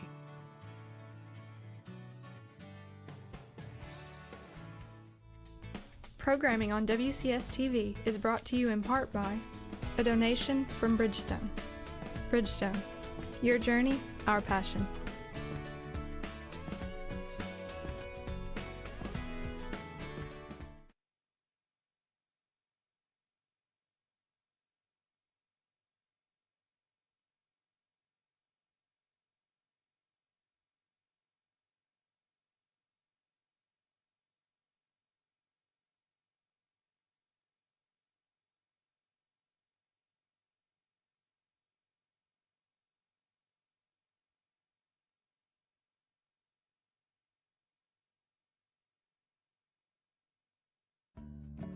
Programming on WCS-TV is made possible in part by a donation from Security Federal Savings Bank, serving its customers with 3 convenient Warren County locations.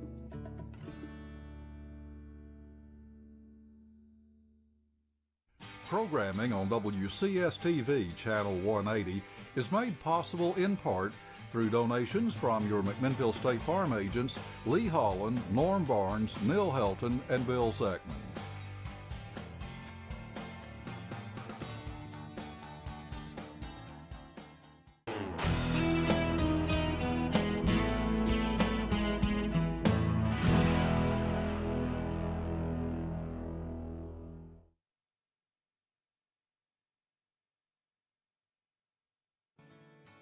Programming on WCS-TV is brought to you in part by a donation from Robert Oliver Bratcher of the Stanley & Bratcher Law Firm, located at 100 West Main Street in McMinnville, Tennessee.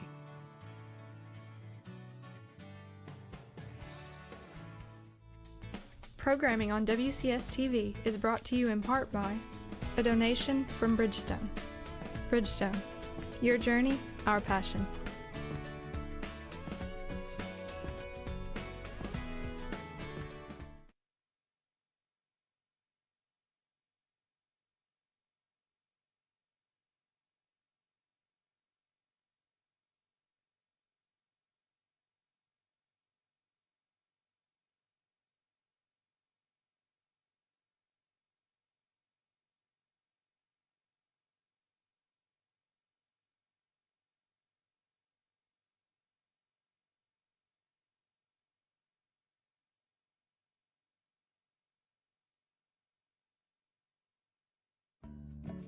Programming on WCS-TV is made possible in part by a donation from Security Federal Savings Bank, serving its customers with 3 convenient Warren County locations.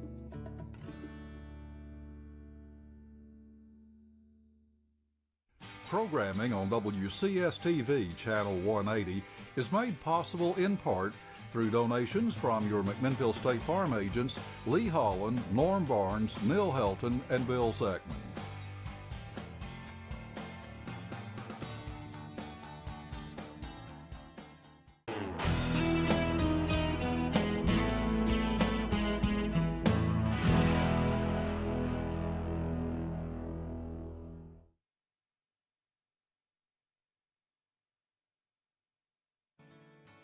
Programming on WCS-TV is brought to you in part by a donation from Robert Oliver Bratcher of the Stanley & Bratcher Law Firm, located at 100 West Main Street in McMinnville, Tennessee.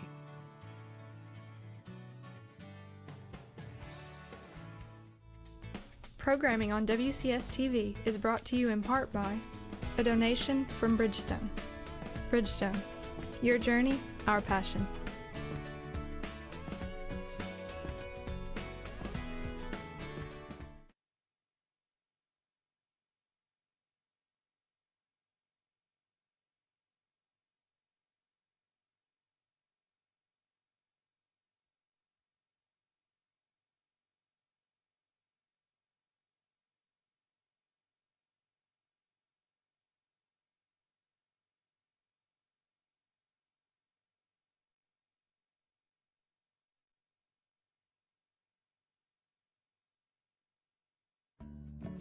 Programming on WCS-TV is made possible in part by a donation from Security Federal Savings Bank, serving its customers with 3 convenient Warren County locations.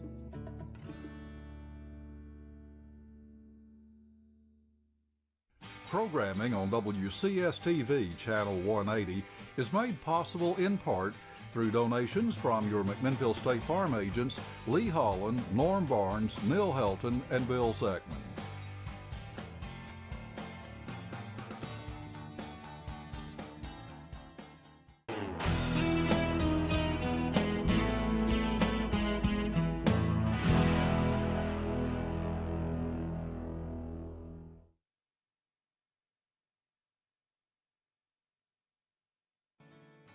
Programming on WCS-TV is brought to you in part by a donation from Robert Oliver Bratcher of the Stanley & Bratcher Law Firm, located at 100 West Main Street in McMinnville, Tennessee.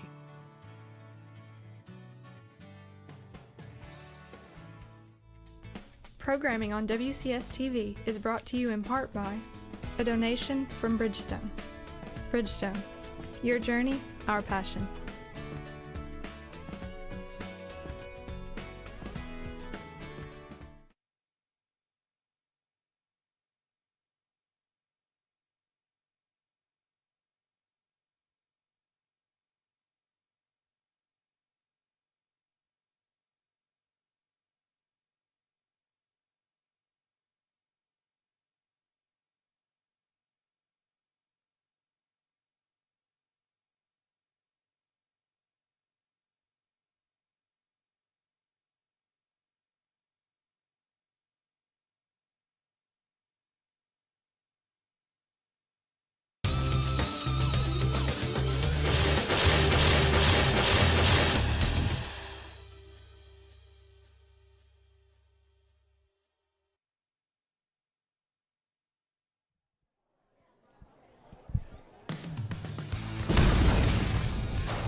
I'm Abby Roller, and I'm here at Nunley Stadium with Colin Roberts, and he's going to help me talk about this game a little bit because, like y'all know, I know as much as y'all do. So, how long have you been playing rugby?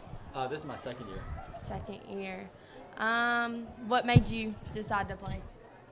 Actually, I'm dating one of the girl rugby players that she talked me into. She talked you into it? Yeah, girls are very persuasive. I can do that stuff too.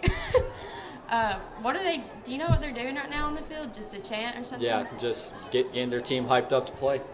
Awesome. Let's see. What else can we talk about? Do you like the physical contact about the sport, or? For me, it's mostly about the tradition of the game. Just rugby dates back to the 1860s, and nothing has changed from that point on. Everything is still played the same, and it's just, you can be physical and get angry with the people you're playing against, but at the end of the game, you treat everybody like brothers and sisters because you all play the game of rugby together. It's an unmatched elegance, unlike any other sport. I feel like I would be drawn to it for the physical contact, because with soccer, I mean, you have semi amounts of it, but the ref usually is like cuts it out quick. Right. But with this, I feel like, I mean, like what we saw last game, 20 was like just a rock and could just maul through anybody. That would scare me, but so what's about to happen right now? Is this kickoff? Yeah, or- they're just about to kick off. Looks like our girls are going to receive, and then we'll just see what happens from there. So how do we determine who starts off with the ball? Is it us right now? You meet up with, you have the captain from each team meet up with the referee, and he'll just do something. last game he just put something in his hand, put it behind his back, and had his pick. Oh, okay. And then whoever wins gets to choose whether they want to kick off or whether they want to receive, and then the other team chooses which side of the field they want to play on. So looks like, is it Riverdale has the kickoff? Yes. This one?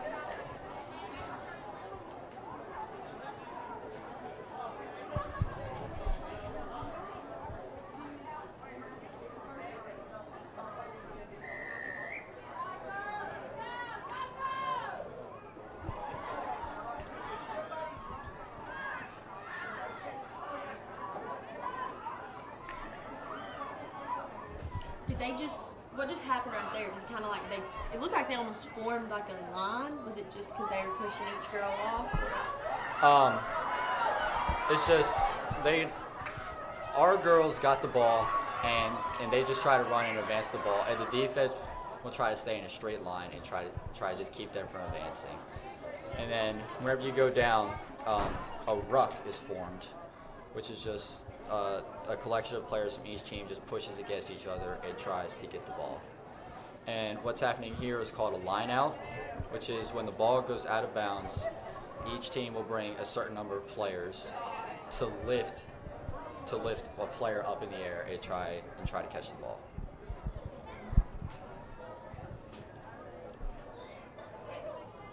So right there, our girls stole it. So obviously we have the ball and we're advancing.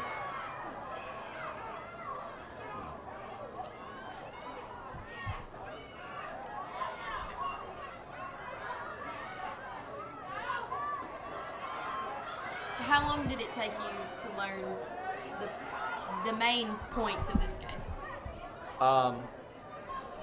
Trying to watch, it's so hard to learn the game. But for me, it took probably about 3 practices to learn the fundamentals. It's so hard to learn the game to watch, which is You've why actually I got think, to try and get in there. Yeah, watching, it's a reason why so few people understand the game of Warren County is because we could go and watch us play and watch our teams play, but unless you actually get out there and you know what's happening, you're just going to be as confused as anybody else.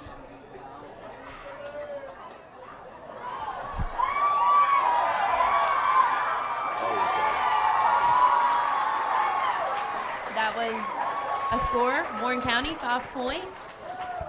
I can't tell the twins apart, but it was either Beck or Lila Loftus.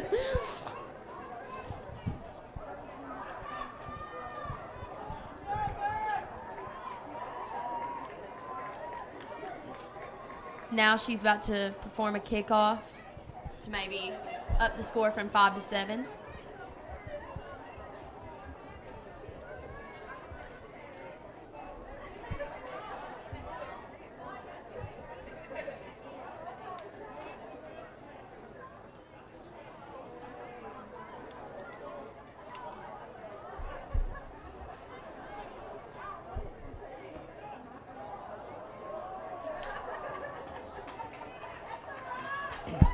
Score is 5 Warren County, 0 Riverdale, and we have 26 minutes on the clock. So after she scores, do we just take it right back? The team who scores the try, which is just the equivalent of a touchdown, and then that team has a chance for a conversion kick, which is worth 2 points, which Lila missed. But then whoever scores will then receive the ball again. Ooh.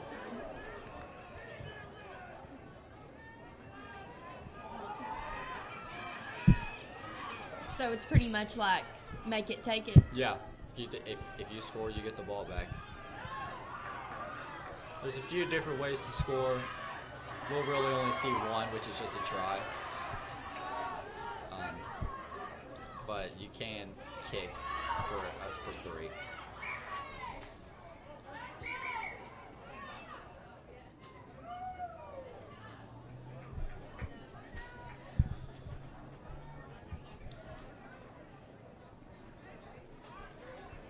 So, out on us.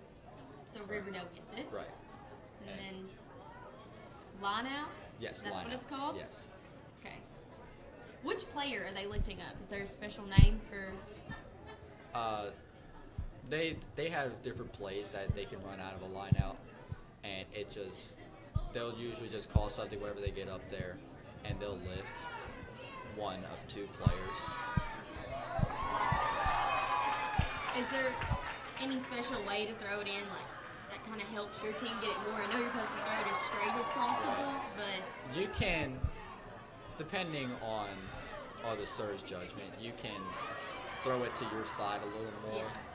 yeah, just a But little just sneaky. yeah, the main thing is just lifting up at the right time and just getting it to your player.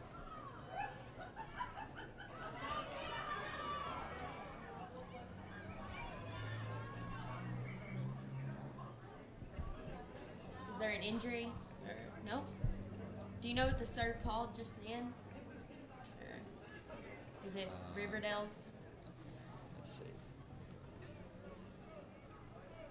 Trying to look for a second. They're forming. So we're going to a scrum, Scrum. and it's Riverdale's put in, so it was a penalty on us. Probably for hitting up high. In our game, he was definitely calling that a lot, offensively and defensively. Would you say like most of the penalties come from hitting up high? Is that one of the? It depends on who the serves. This serve really calls it up high. He was very strict on hitting above the chest, and I assume he's going to call it the same way in this game.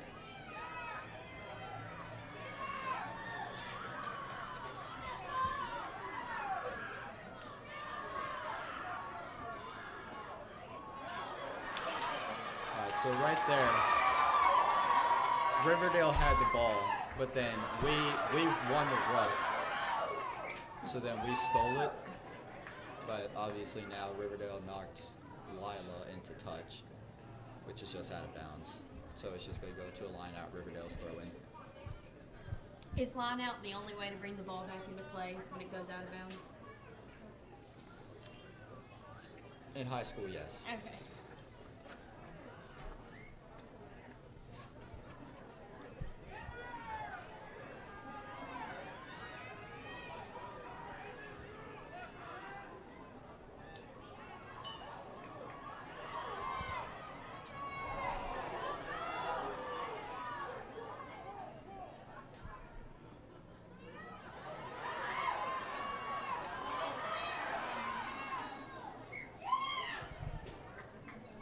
Was that out of bounds called? Yes.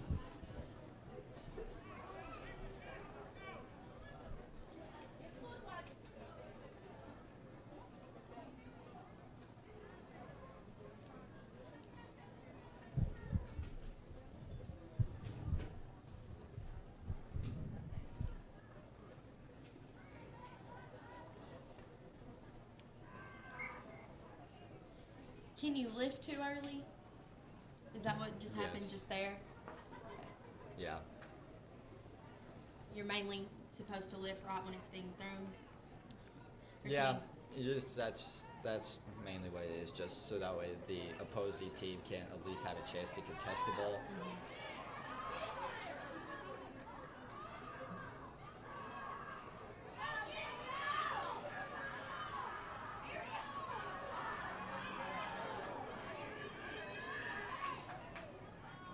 Can you hit from sides and stuff? It doesn't have Yes, to be just...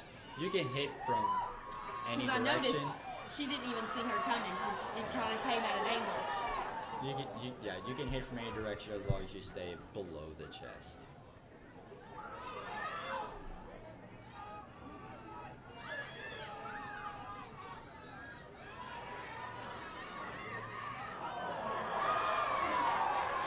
when you can elbow. Not supposed to, but you can. Yeah, she just Threw her off. use what you got, I guess. And it doesn't matter if you enter the try zone, the ball has to be placed on the ground. Until the ball is placed on the ground, any player can still come and hit you.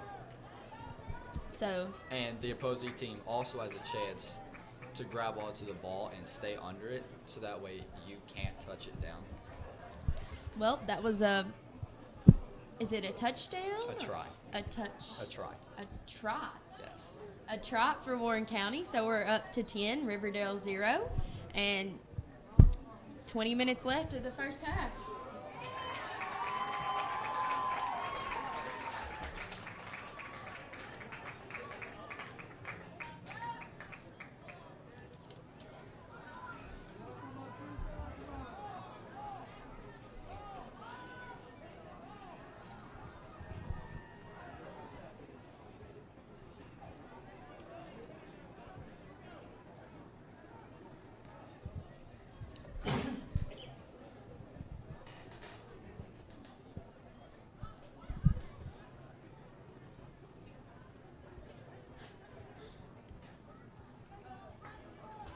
I love it because most people don't know we're recording them or videoing them, and they don't know what we see. Yeah.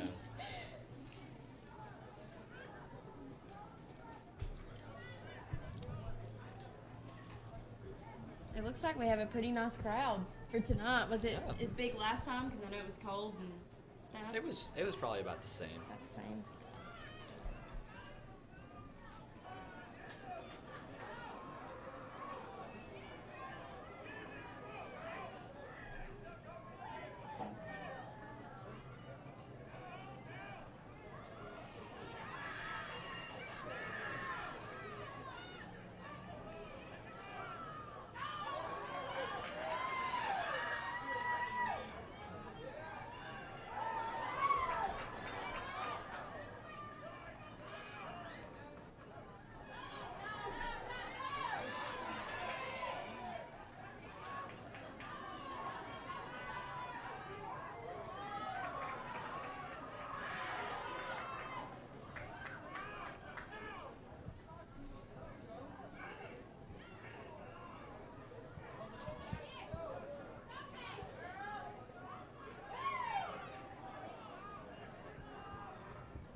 I noticed everyone covers their head. Is that just instincts, or are y'all taught to do that? You're taught to fall a specific way, because each team has to step over you before they can get possession of the ball, and there's always a chance that somebody's going to step on your head. You're almost always going to be stepped on. But you just want it somewhere beside your head. Yeah. And that's the main thing. I've noticed people cover when it comes down to it. And when they're on the ground, you're taught to fall back towards your team, cover your head, and make your body as small as possible. Because whenever players come through, like step over you, it's called entering the gate, and that gate is only as wide as your body. So if somebody like comes from the side and comes through, that's illegal, and there'll be a penalty on them, on whoever came in from the side.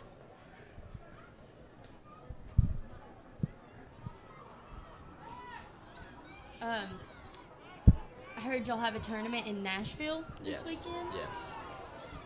Are you excited? I don't know. It's supposed to be snowing during our first game. Yeah, that would be a little rough to play in. Yeah, I'm not a fan of the cold. I don't like feeling like I'm breathing in ice. I know it's always a challenge in soccer. I'd rather, the perfect weather is usually like 65, just not too sunny, just a little, just enough where it's like not freezing. Right. I have a habit of checking the weather before every game. And tonight it was 62 during our kickoff, and I couldn't be any happier about it. Yeah, perfect. And then Saturday during our first game, it's probably going to be snowing. Which, I'm not happy about that. Yeah, can't imagine. But yes, both the boys and the girls are playing in Nashville, and it's just a tournament just called Nash Bash. And teams from all across the country play. Our first game is against a team from Ohio. Wow. It's just, teams usually play about 3 or 4 games in that tournament between Saturday and Sunday. And it's one of our times where we can get the most playing time, so we always look forward to it. Right. Play some competition. Yeah, it also doesn't count towards our schedule. Because, like in high school football, everybody makes the playoffs. But in rugby, only the top teams do. So we just get a chance to get some practice in without having to worry about it Play counting some against our really schedule. big teams before playing our surrounding counties. Right.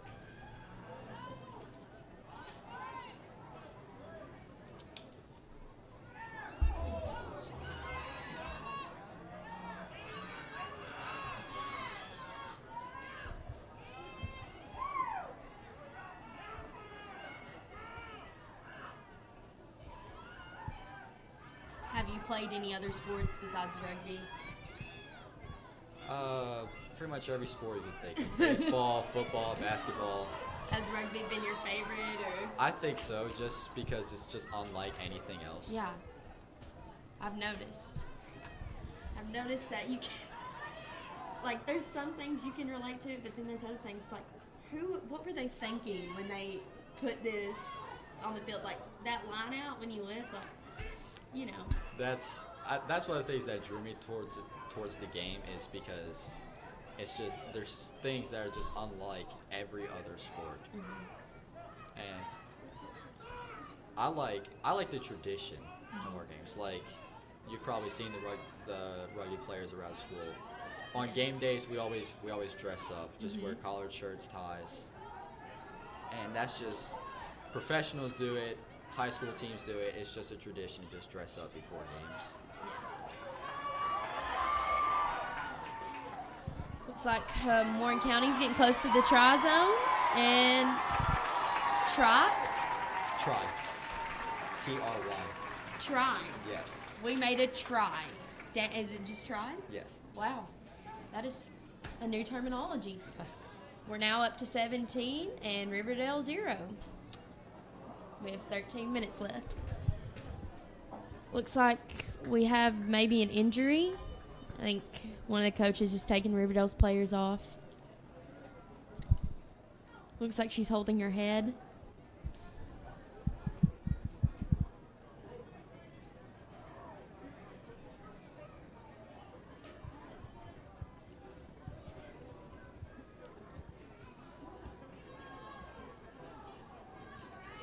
Missed the kickoff by just a little, so score stays 17.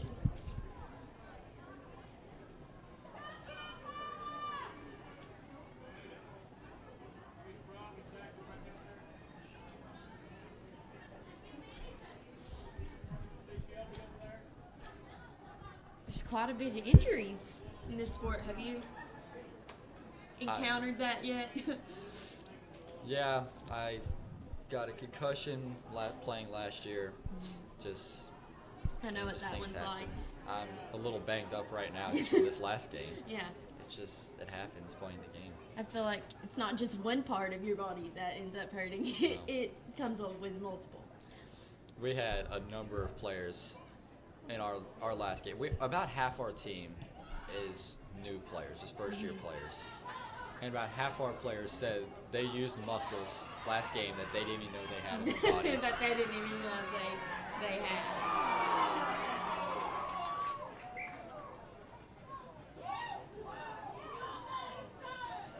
Looks like the sir made a call.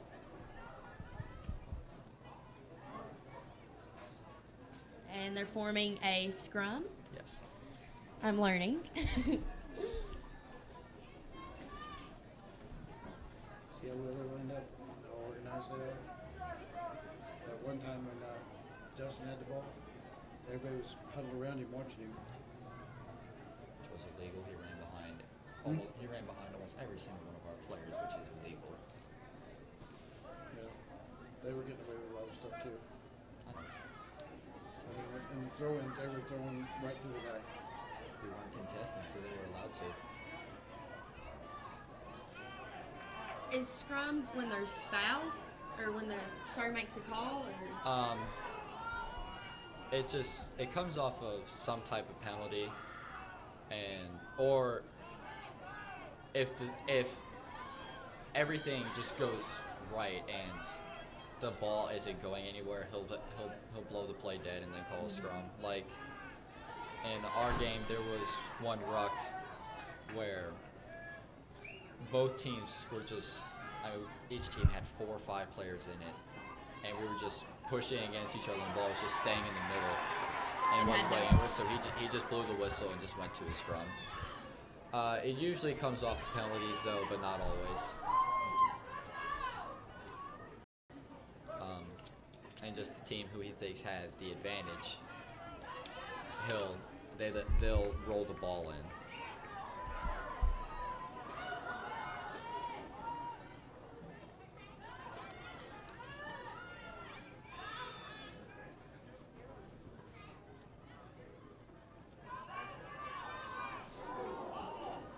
When's a good time to kick it, and when's a good time to just run with it? If you're deep in your own territory that you're defending, you usually want to kick it out. So they don't get it and right. just take it back to their tries. Right. It just clears the ball out away from your area, so that way they can't. If they do end up winning possession, they have a long ways to go. But also, a lot of times you'll see if you're close to scoring and the players are on one side of the field, they usually kick it back to the other where there's fewer players, just to give you a better chance of scoring.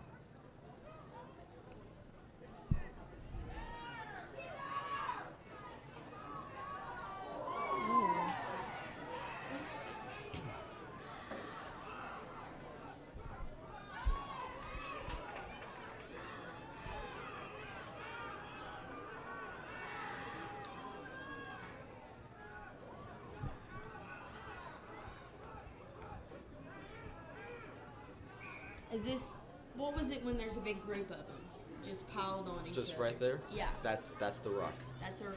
Yes, it's just whenever both teams are pushing over, trying to get possession of the ball. They just pile up, kind of. Right. That's about it. It's just whichever pile can push the other one back. And then it kind of happened that neither one of them could. Right. That was nobody was really gaining possession, so he's just going down to his scrum, and looks like he felt our team had the advantage, so we're going to roll it in.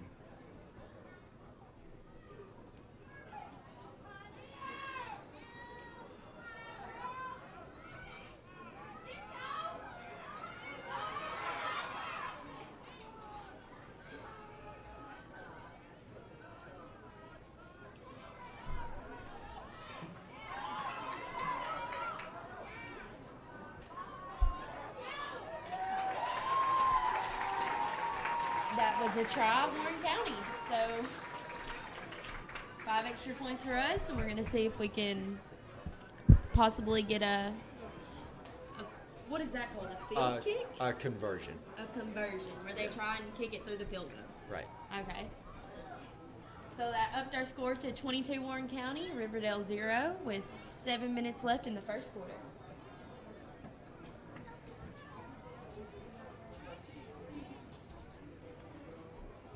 Now, if you notice, she's kicked from different places every time. Yes, why is that? Whenever you score a try, unlike in football where the ball goes to the middle of the field, in rugby you go straight back from where the try was scored.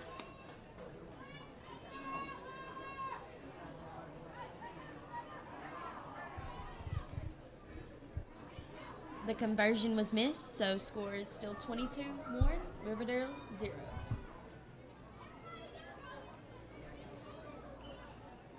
And here's where the make it, take it comes into play. So we made it, so we get it. Right. Okay. I feel like I need to repeat everything so everyone that's listening can understand too. Just repetition. Now right there, Riverdale wasn't entirely set up. They weren't exactly ready. But they went ahead and kicked the ball quickly because we were making a mass substitution, just multiple players. Yeah. So they were trying to see if they could catch us off guard. But then one of our players still caught it. But right here, they're going to a scrum because it was a forward pass. So it's going to a scrum down at the spot of the penalty, and Riverdale will roll it in.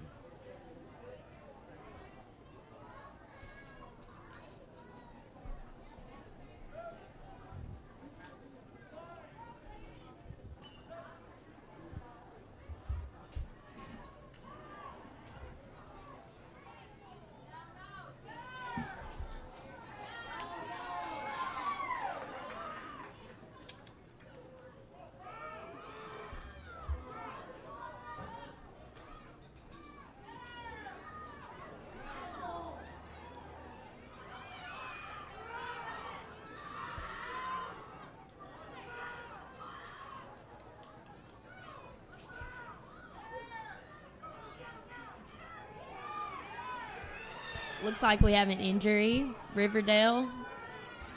I think she's getting back up, though. Must have not been too bad. Most of the injuries, you think you just got to run off? You just play. You just get up. Even if you're seriously hurt, you just lay on the ground and away from everything else and just wait till a whistle is blown. Mm-hmm. You see, right there, she kicked it to see if the Riverdale girls could run it down. So, see, it was in their try just then, but no one was there to hold it, so... Our girls got the ball, and they touched it down in our try zone, which will take it to a 5-meter scrum, which is just scrum down at the 5-meter line, straight out from where the ball was touched. And they just did that so that way they could stop the chase and reset and try to regroup on defense.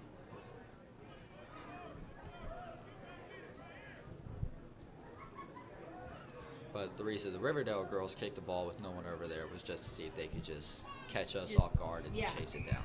See if one of their girls could get there before our girls did. Right. Not a bad strategy. Works sometimes.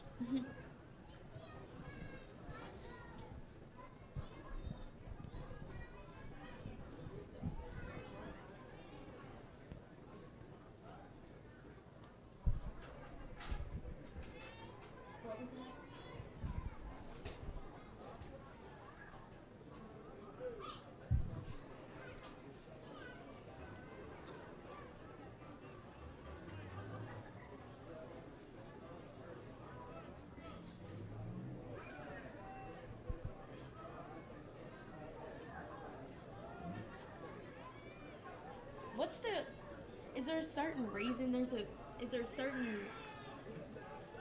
let me think of a way I can word this. A reason why each person is in their spot for the scrum? Just like I know the hooker is there to get the ball out. Right. It's just your body type and your skill set. Just like with any other sport, just the things that you're able to do. That'll just dictate which position you play. You'll have your bigger players are going to be what you call your forwards, which are positions 1 through 8. And then your backs are going to be your smaller, faster players, which is going to be 9 through 15. And the thing about rugby is that you don't choose your own number. You get the jersey that corresponds with the position you play. So, I mean, that's not always, I mean, traditionally that's what you do, but like in the case with our team is some of our guys can't fit into our jerseys, so we have to switch jerseys. You have to make it work. Because Right. I understand y'all even have a slight shortage of jerseys. Yes. That must be difficult to work with. Does the girls too? I see like... Yeah, sometimes the girls will have to swap jerseys.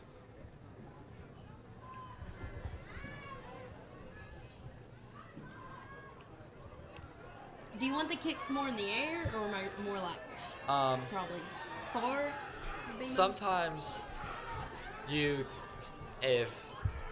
you can get people down there, you'll kick the ball deeper, so that way you can get players down there to make a tackle deep, but other times you'll kick the ball as high as you can past 10 meters and just see if you could gain possession. Because as soon as it goes past 10 meters, it's a free ball for anyone to get. So sometimes they'll just kick it high and short and just try to catch it in the air.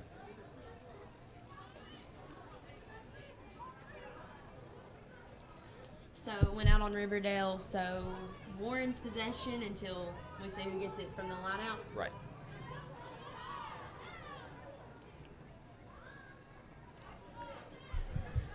I'm glad I don't have to use Google anymore. I was starting to get a little awkward with it. Score, Warren County 22, Riverdale 7. And on our clock it says 7 seconds, but we'll see what the sir has for the score.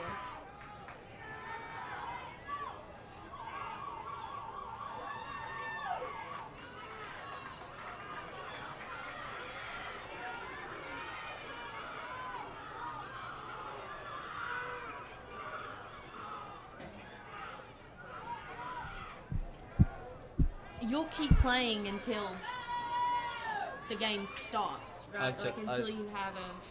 Until the sir just decides that enough time has been given. Mm-hmm. Just similar to soccer, you'll get the extra time. It's just the same situation in rugby. Yeah. What was that? Do you know? That's called a knock-on, which is just whenever the ball goes off of a player, it goes forward. So they're going to go to a scrum with Riverdale's advantage, so they'll be the ones to roll the ball in.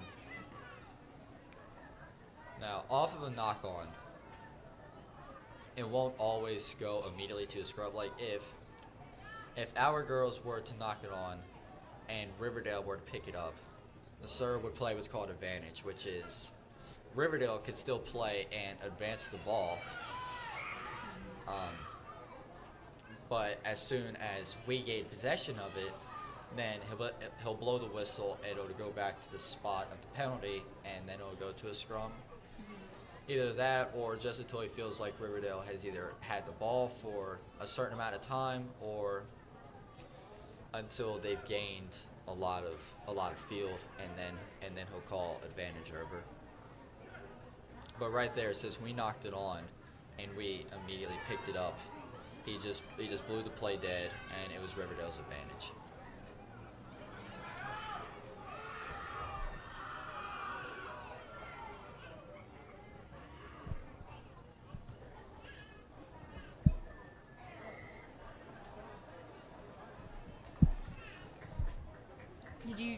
Are they calling? It was in extra time, and our girls just kicked out of bounds, so it's just going to halftime. All right.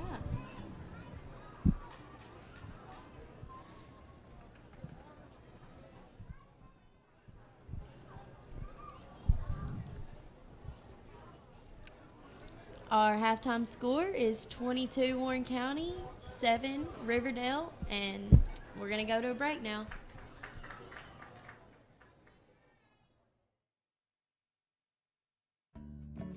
Programming on WCS-TV is made possible in part by a donation from Security Federal Savings Bank, serving its customers with 3 convenient Warren County locations.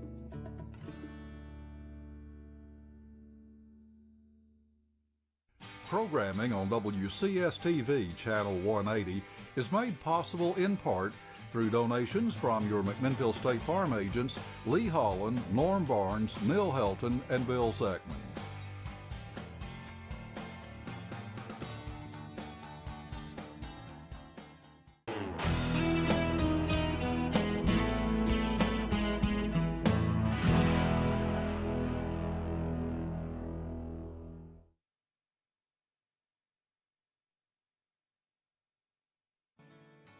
Programming on WCS-TV is brought to you in part by a donation from Robert Oliver Bratcher of the Stanley & Bratcher Law Firm, located at 100 West Main Street in McMinnville, Tennessee.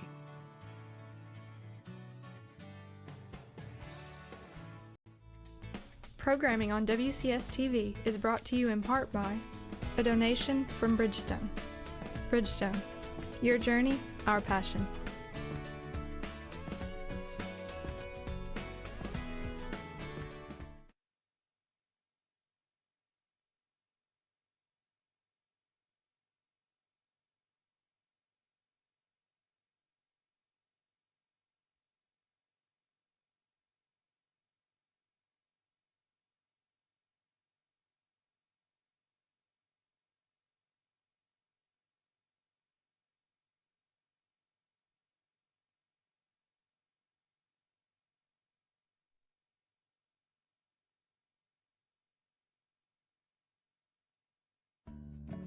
Programming on WCS-TV is made possible in part by a donation from Security Federal Savings Bank, serving its customers with 3 convenient Warren County locations.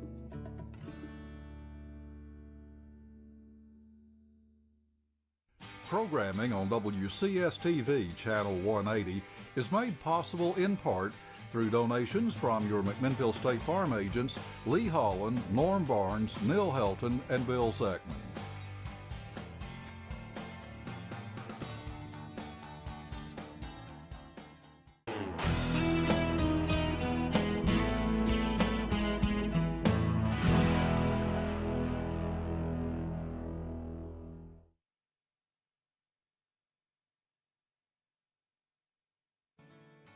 Programming on WCS-TV is brought to you in part by a donation from Robert Oliver Bratcher of the Stanley & Bratcher Law Firm, located at 100 West Main Street in McMinnville, Tennessee.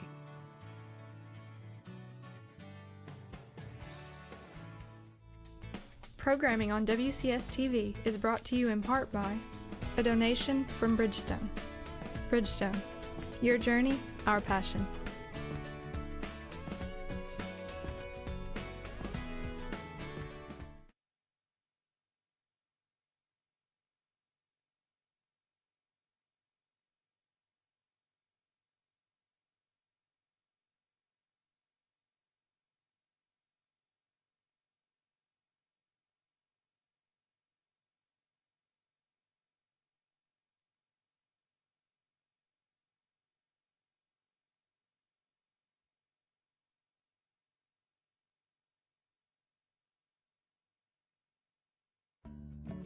Programming on WCS-TV is made possible in part by a donation from Security Federal Savings Bank, serving its customers with 3 convenient Warren County locations.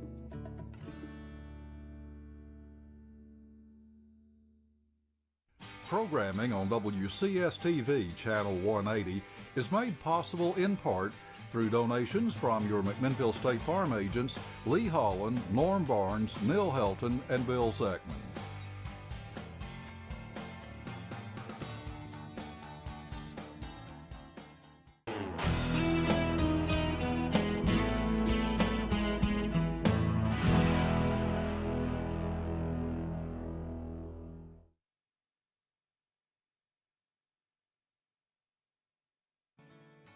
Programming on WCS-TV is brought to you in part by a donation from Robert Oliver Bratcher of the Stanley & Bratcher Law Firm, located at 100 West Main Street in McMinnville, Tennessee.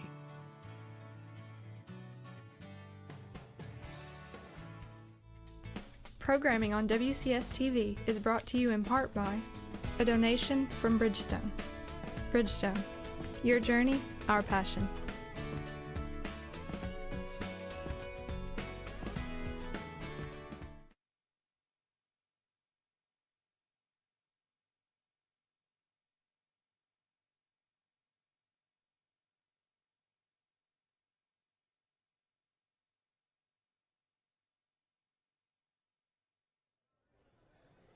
I'm Abby Roller here at Nunley Stadium with the second half of the girls' rugby game, with the score being 22-7, and I'm here with Colin Roberts. And I just ran up the steps and I'm out of breath. So whose kickoff was it just then? Was it ours? Warren just kicked off.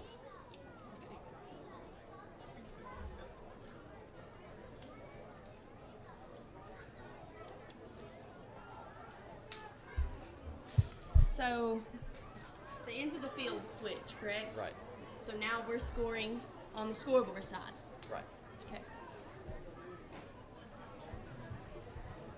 is very good for us because they just knocked it on deep in their own territory, so now we have advantage.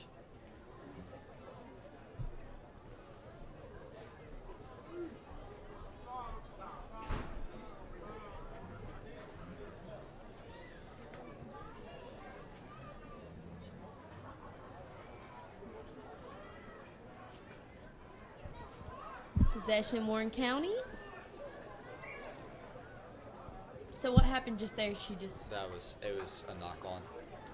If the ball moves forward even slightly off of a player's hands, it's a knock-on, and the opposing team gets the advantage. So it'll just go down to a scrum, and they'll just roll it in.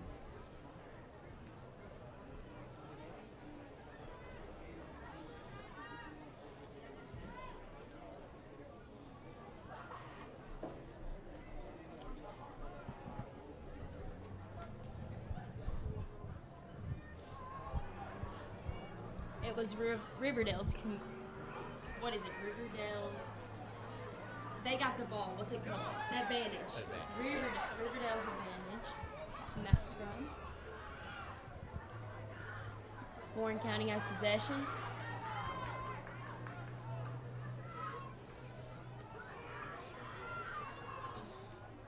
Nineteen's got the ball.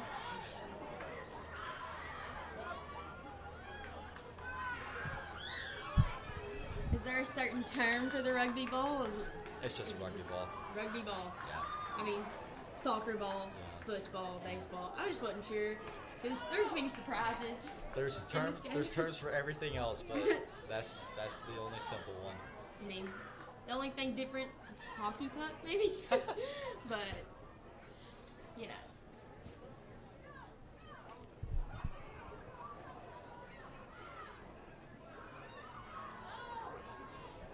Is there like, do you ever get frustrated during this game? Like, is there like times when your teammates just? I don't like waiting on the forwards because I'm a back, and whenever our forwards are just taking forever in a scrum, it really I get frustrated, but that's just a personal thing. Most backs would agree, and then most forwards would say they don't like watching the backs try to do too much. Like, backs try to make the highlight plays, and then whenever they make a mistake, it frustrates the forwards, and the backs just don't like waiting on the forwards. Our crowd is, oh wow. We just made a try, scored a try. I was wondering why our crowd was cheering so much, but there's my answer. So, 7 points for us because we made the kickoff. Warren 29, Riverdale 7. We're in the second quarter, and we're only 4 minutes in, so should be a good game from here out. Our girls are playing really well. Yeah. Just a couple handling errors, but other than that, they're doing really well. So, make it, take it situation again, and it's going to be our ball? Correct. Yeah, I'm using the repetition strategy still because it's helping me, so maybe it'll help some others. Helps when you're playing. Yeah. Just doing the same thing over and over again. Yeah.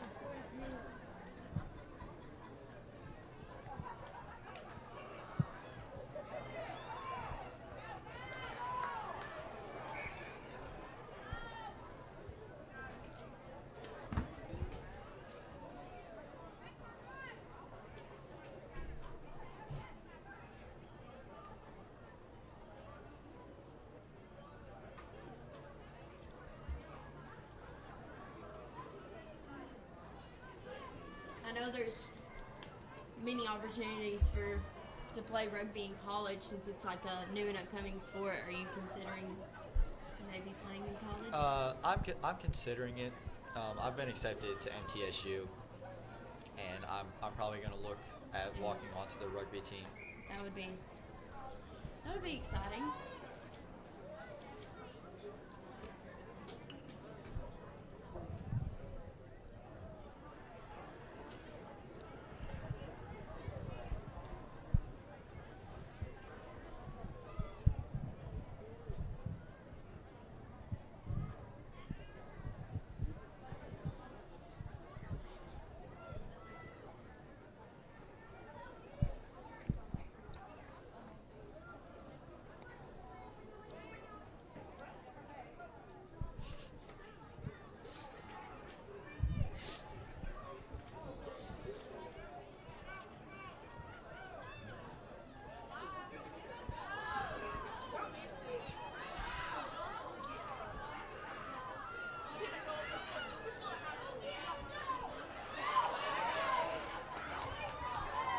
Kevin Woods just plowed through a couple girls.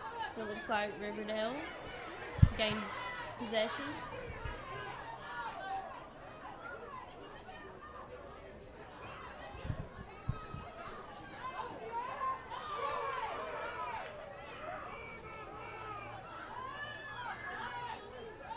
Our girls missed a big advantage there because the Riverdale defense completely missed the side.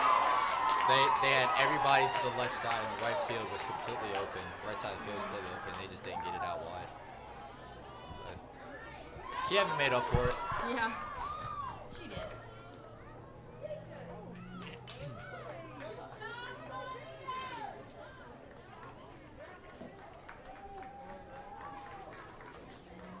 So, what happened right there? Did you see? Did you catch it? I believe it was a knock-on. Just one of our girls was going through the rocket. She hit it with her hand and knocked it out.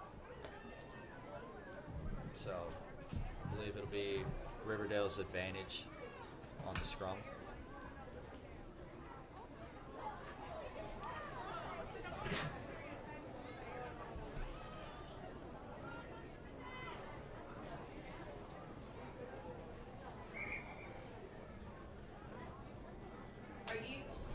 You're usually in the. No, The scrum?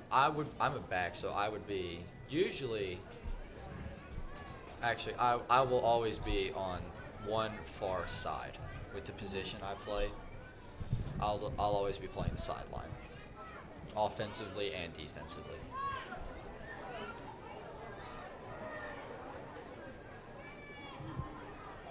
Have you ever been in a scrum? Only in practice. Only in practice. Whenever we were short on players. Rugby's still growing, so we have trouble getting guys out to play. Yeah. So sometimes we have to take players out of their normal positions. Yeah, and to improvise. practice. Yeah.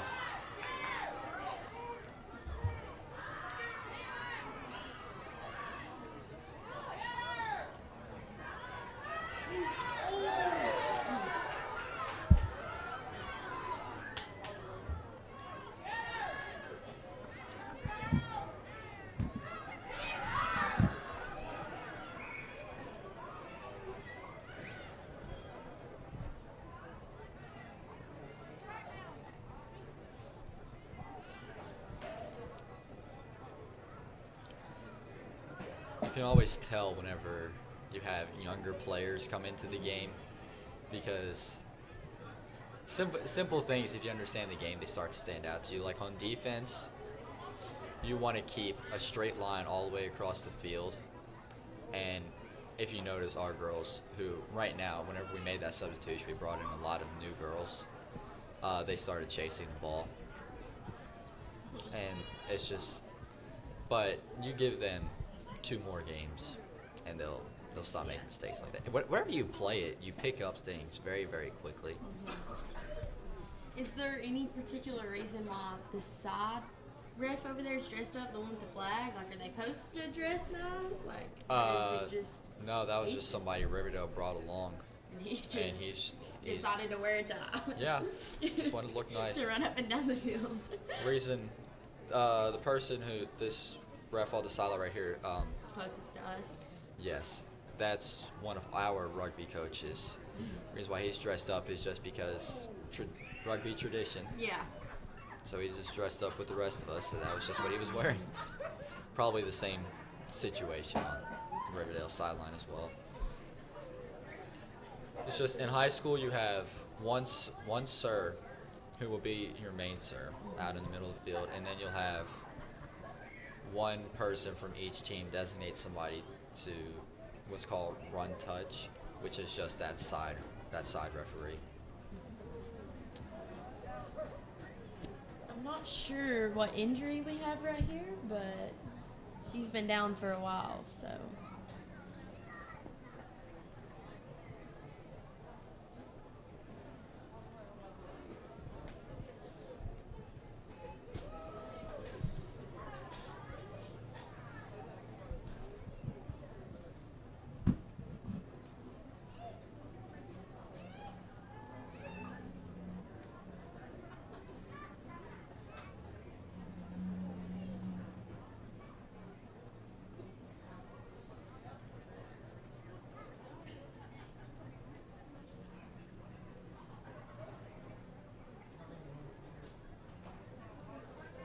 It's a Riverdale player.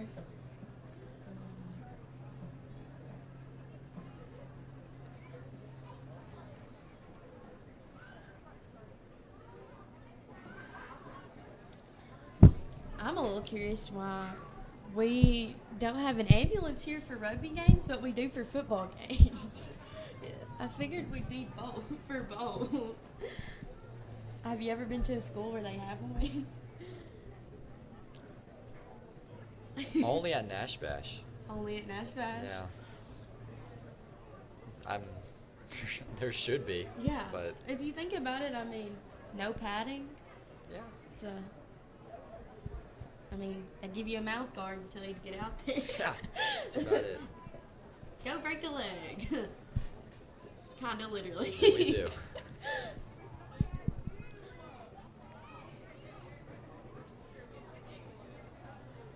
So, you can kind of use this time for a water break. They're allowed to Yes. bring waters. Yeah. So it's a little refreshing Coaches, here. yeah, coaches can go talk to their team, get them water. It's just whenever there's an injury and you can't get somebody off the field, you just take that time to regroup. Yeah.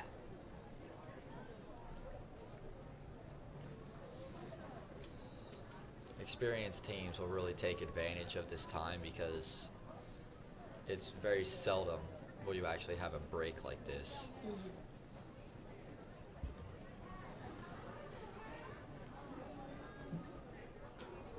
Yeah, because in soccer, when there's injuries, we take the time to stretch, to catch up on much needed water breaks that some of us don't get because we stay on the field almost the entire time, which is. Yeah, this is my second year playing rugby, and I've never been subbed out once. So. Here's the injury replay. So what happened?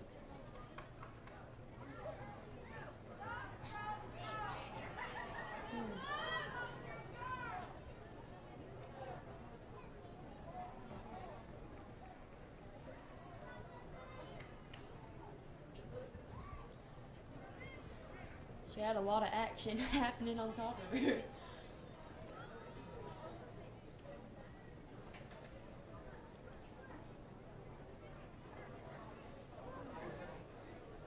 I don't really know what happened there. I couldn't tell either.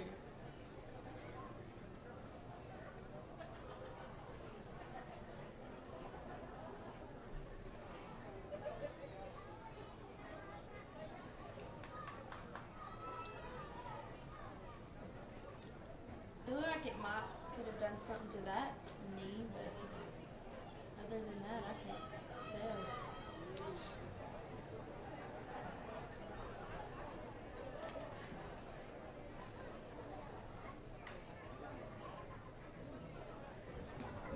You gotta be tough for this game, though. I can see that.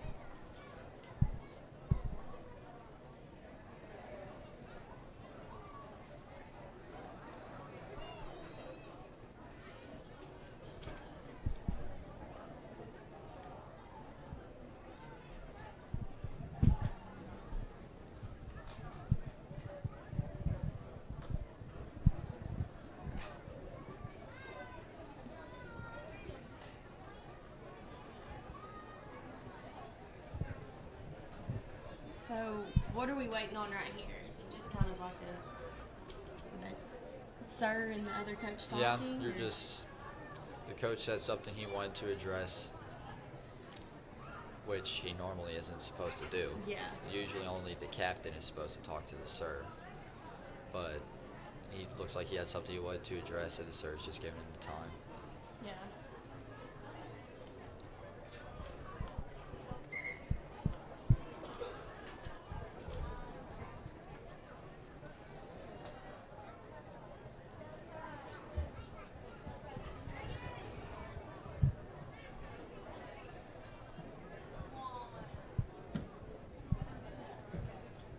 So they just take it to a line out? Yeah, that's where the play was whenever it stopped. It stopped. So they'll just resume from this point.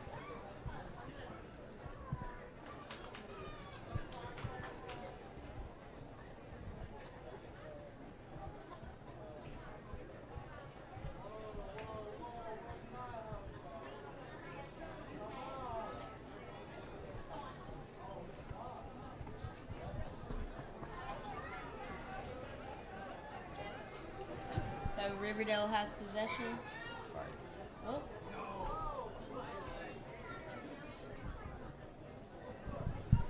So what happened right there was our girls off of the line out had the ball, but they knocked it forward.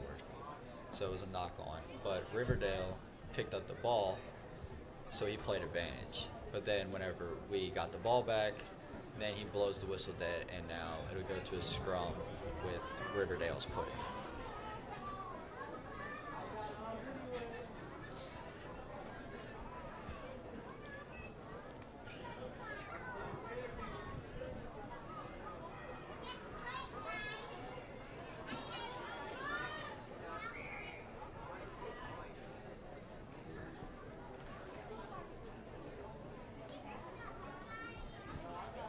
What happened there was they all just kind of fell over. Just scrub, yeah, just scrub collapse, so they'll just restart. Just keep going. Yeah.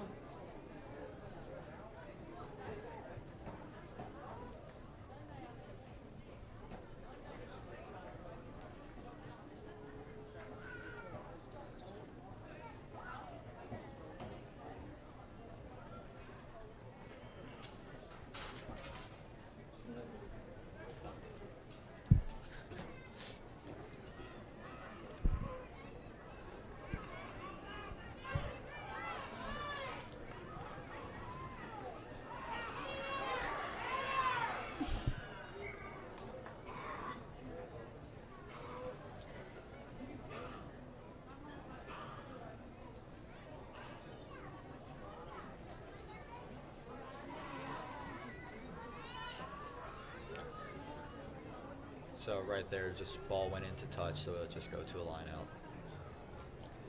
We're getting closer to Riverdale's try zone, right? Yes. Okay.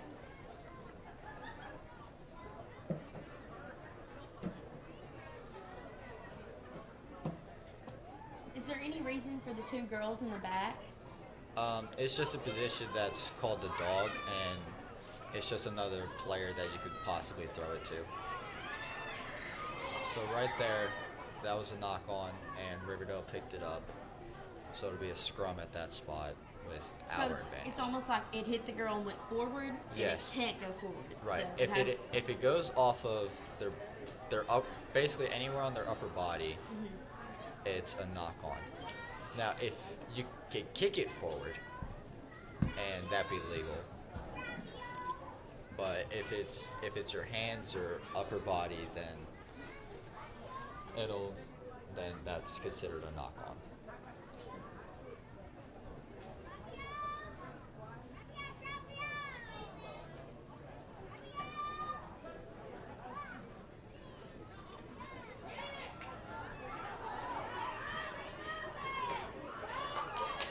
Ball was retrieved by Kevin on Warren.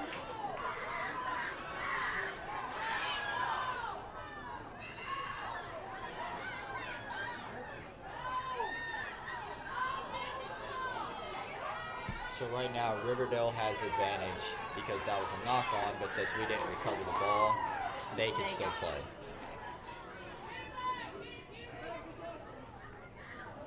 Oh, See, that's high. yeah. She grabbed her around the neck. That's a high tackle. She could get a yellow card here, but it looks like he's just going to call a penalty. Yeah. And now she's just going to tap it and take off.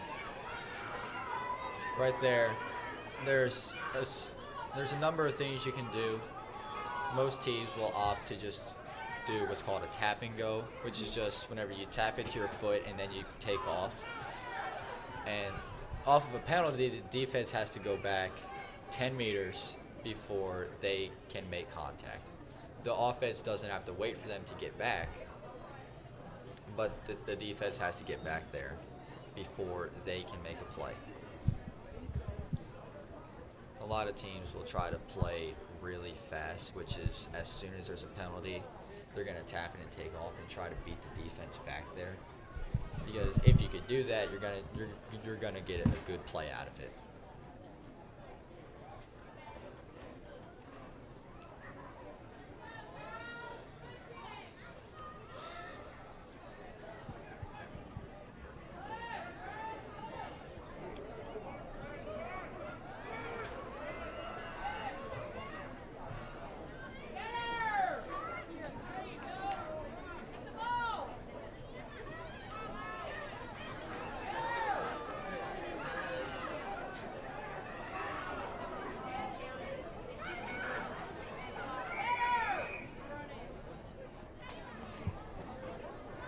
the sir just made a call. Do you know who it's for, or is it? It was a penalty on Riverdale. She basically stiff-armed one of our players in the face, which, just like on defense, if you're carrying the ball, you can't hit anybody above the shoulders.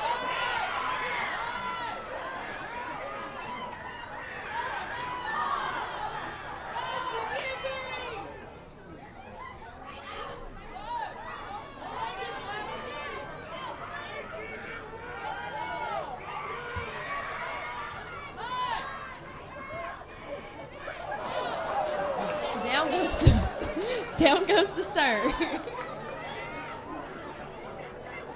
Does that happen a lot? Yeah, because he has to be close to the play. Yeah. That was a great tackle. Yeah.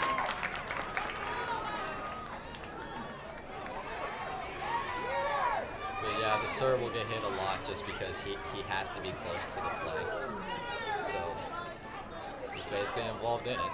Yeah.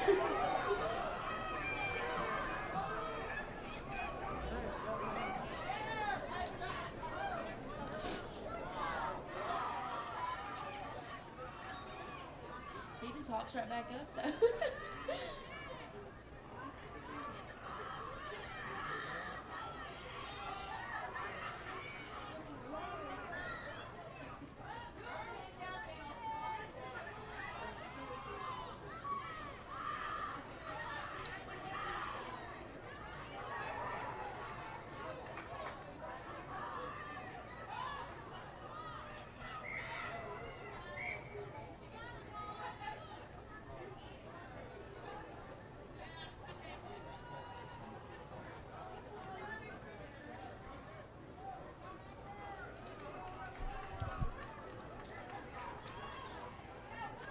So you can just you can almost sub off your entire team. Yes, until in playoffs,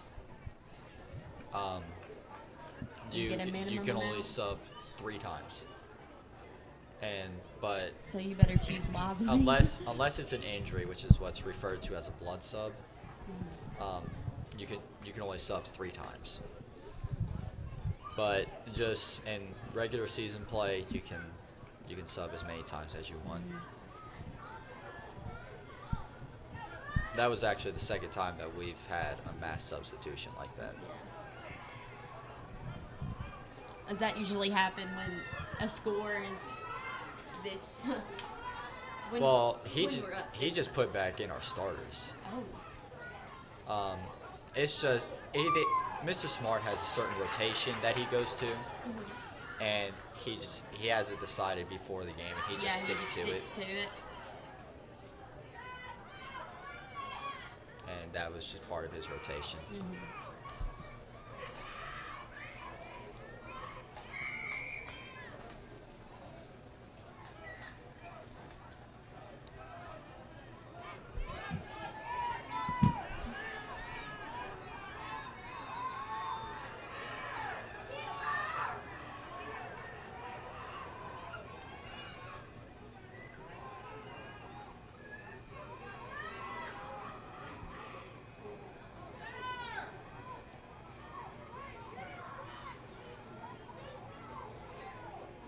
Whoa.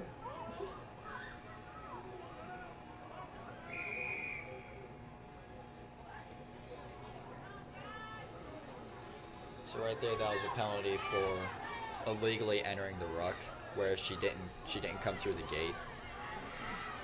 So that'll just be Riverdale just picks it up, taps it and takes off.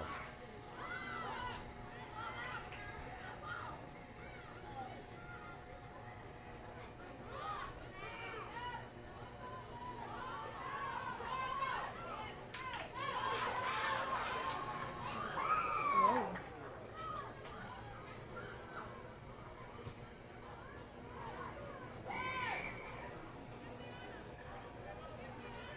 This has been a long game. Do they usually tend to last this long? If there's a lot of penalties, it'll seem like it lasts longer. Yeah. And there's been quite a few penalties. Like right there, that was called it's called hands in the ruck, which is whenever a girl hasn't legally gone through the gate and as she tried to pick up the ball, which you're not allowed to do.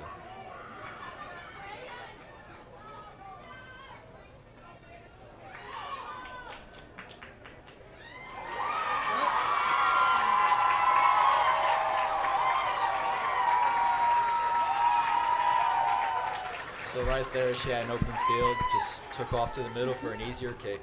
Yeah. So that makes Warren County 34, Riverdale 7, and we have 10 minutes left in the game.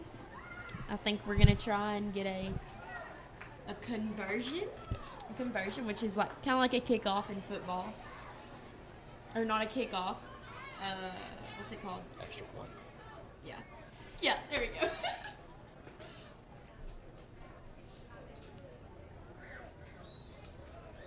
I need to learn football too.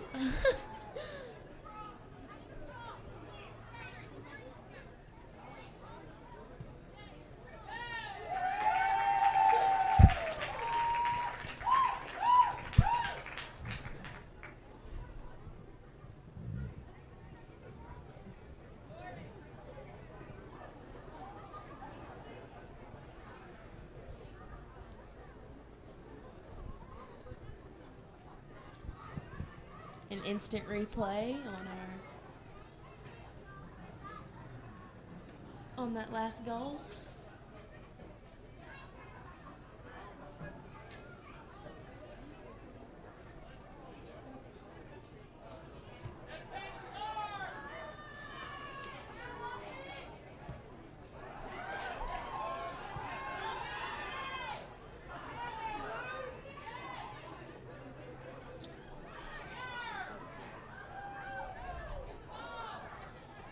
Our scoreboard is different than the score on the TV, so I'm not sure what to say. Look, it says 29 over there. Oh, they fixed There it. it goes. So, Warren County 36, Riverdale 7. The TV did good this time.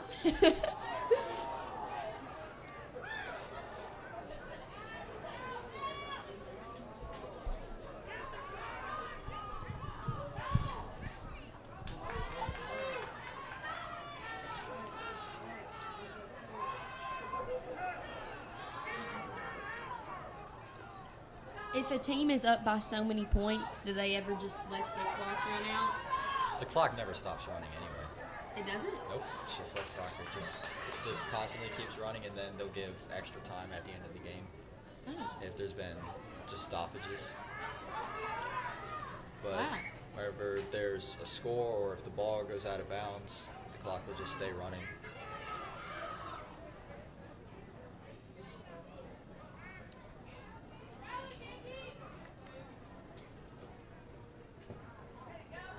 Yeah, in soccer, it don't matter.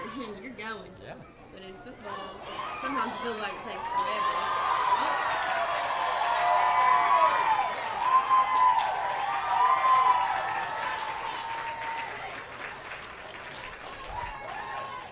Another try for us. Is it try or is it try down?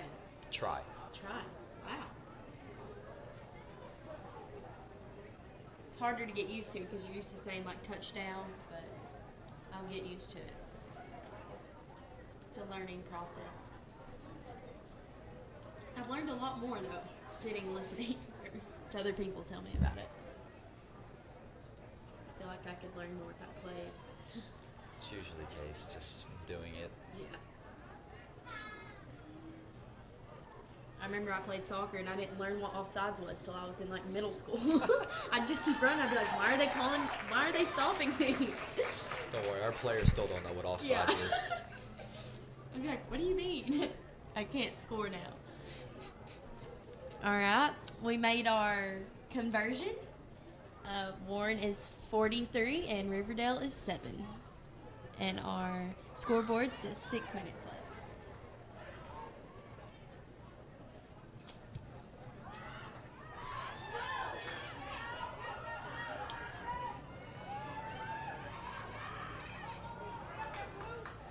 So even though she touched that with her hand, since it went backwards, that's okay. That's not a Yeah. penalty.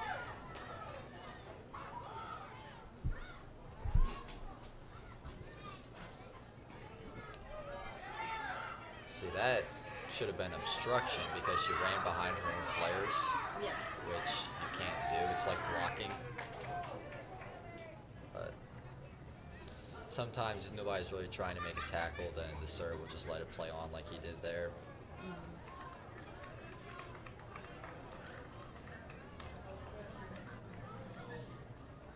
How do you usually feel the morning after a rugby game? Like, Like The Walking Dead?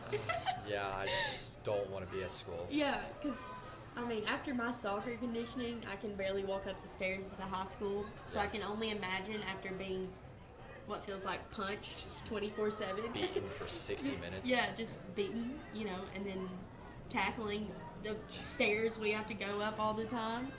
Yeah. It's just as rugby players, we have this image we have to keep up Yeah. of just being these tough, hard-nosed Yeah. players.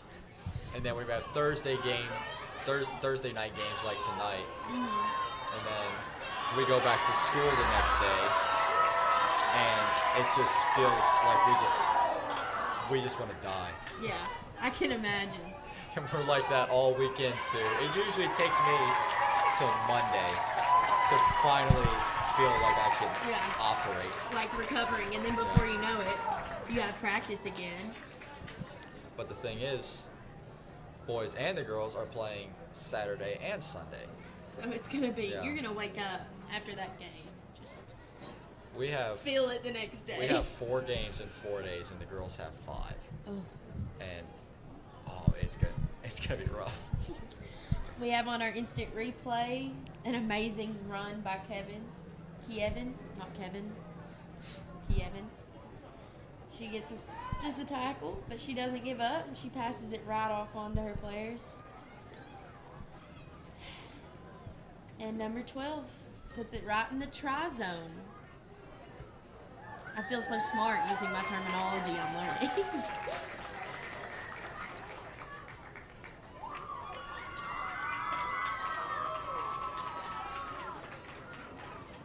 Is that the ending? Well, is it, or is this halftime? I guess that's it. Or not halftime? Did they call timeouts? Or, That's full no. time. They're doing their cheers. Well, our ending score for Warren County is 50 and Riverdale 7. So our girls did an amazing job tonight.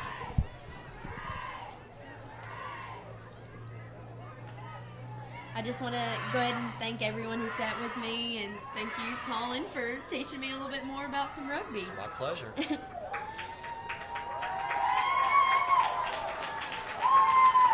Great night at Nunley Stadium, 50 Warren County, Riverdale 7. Good night, everyone.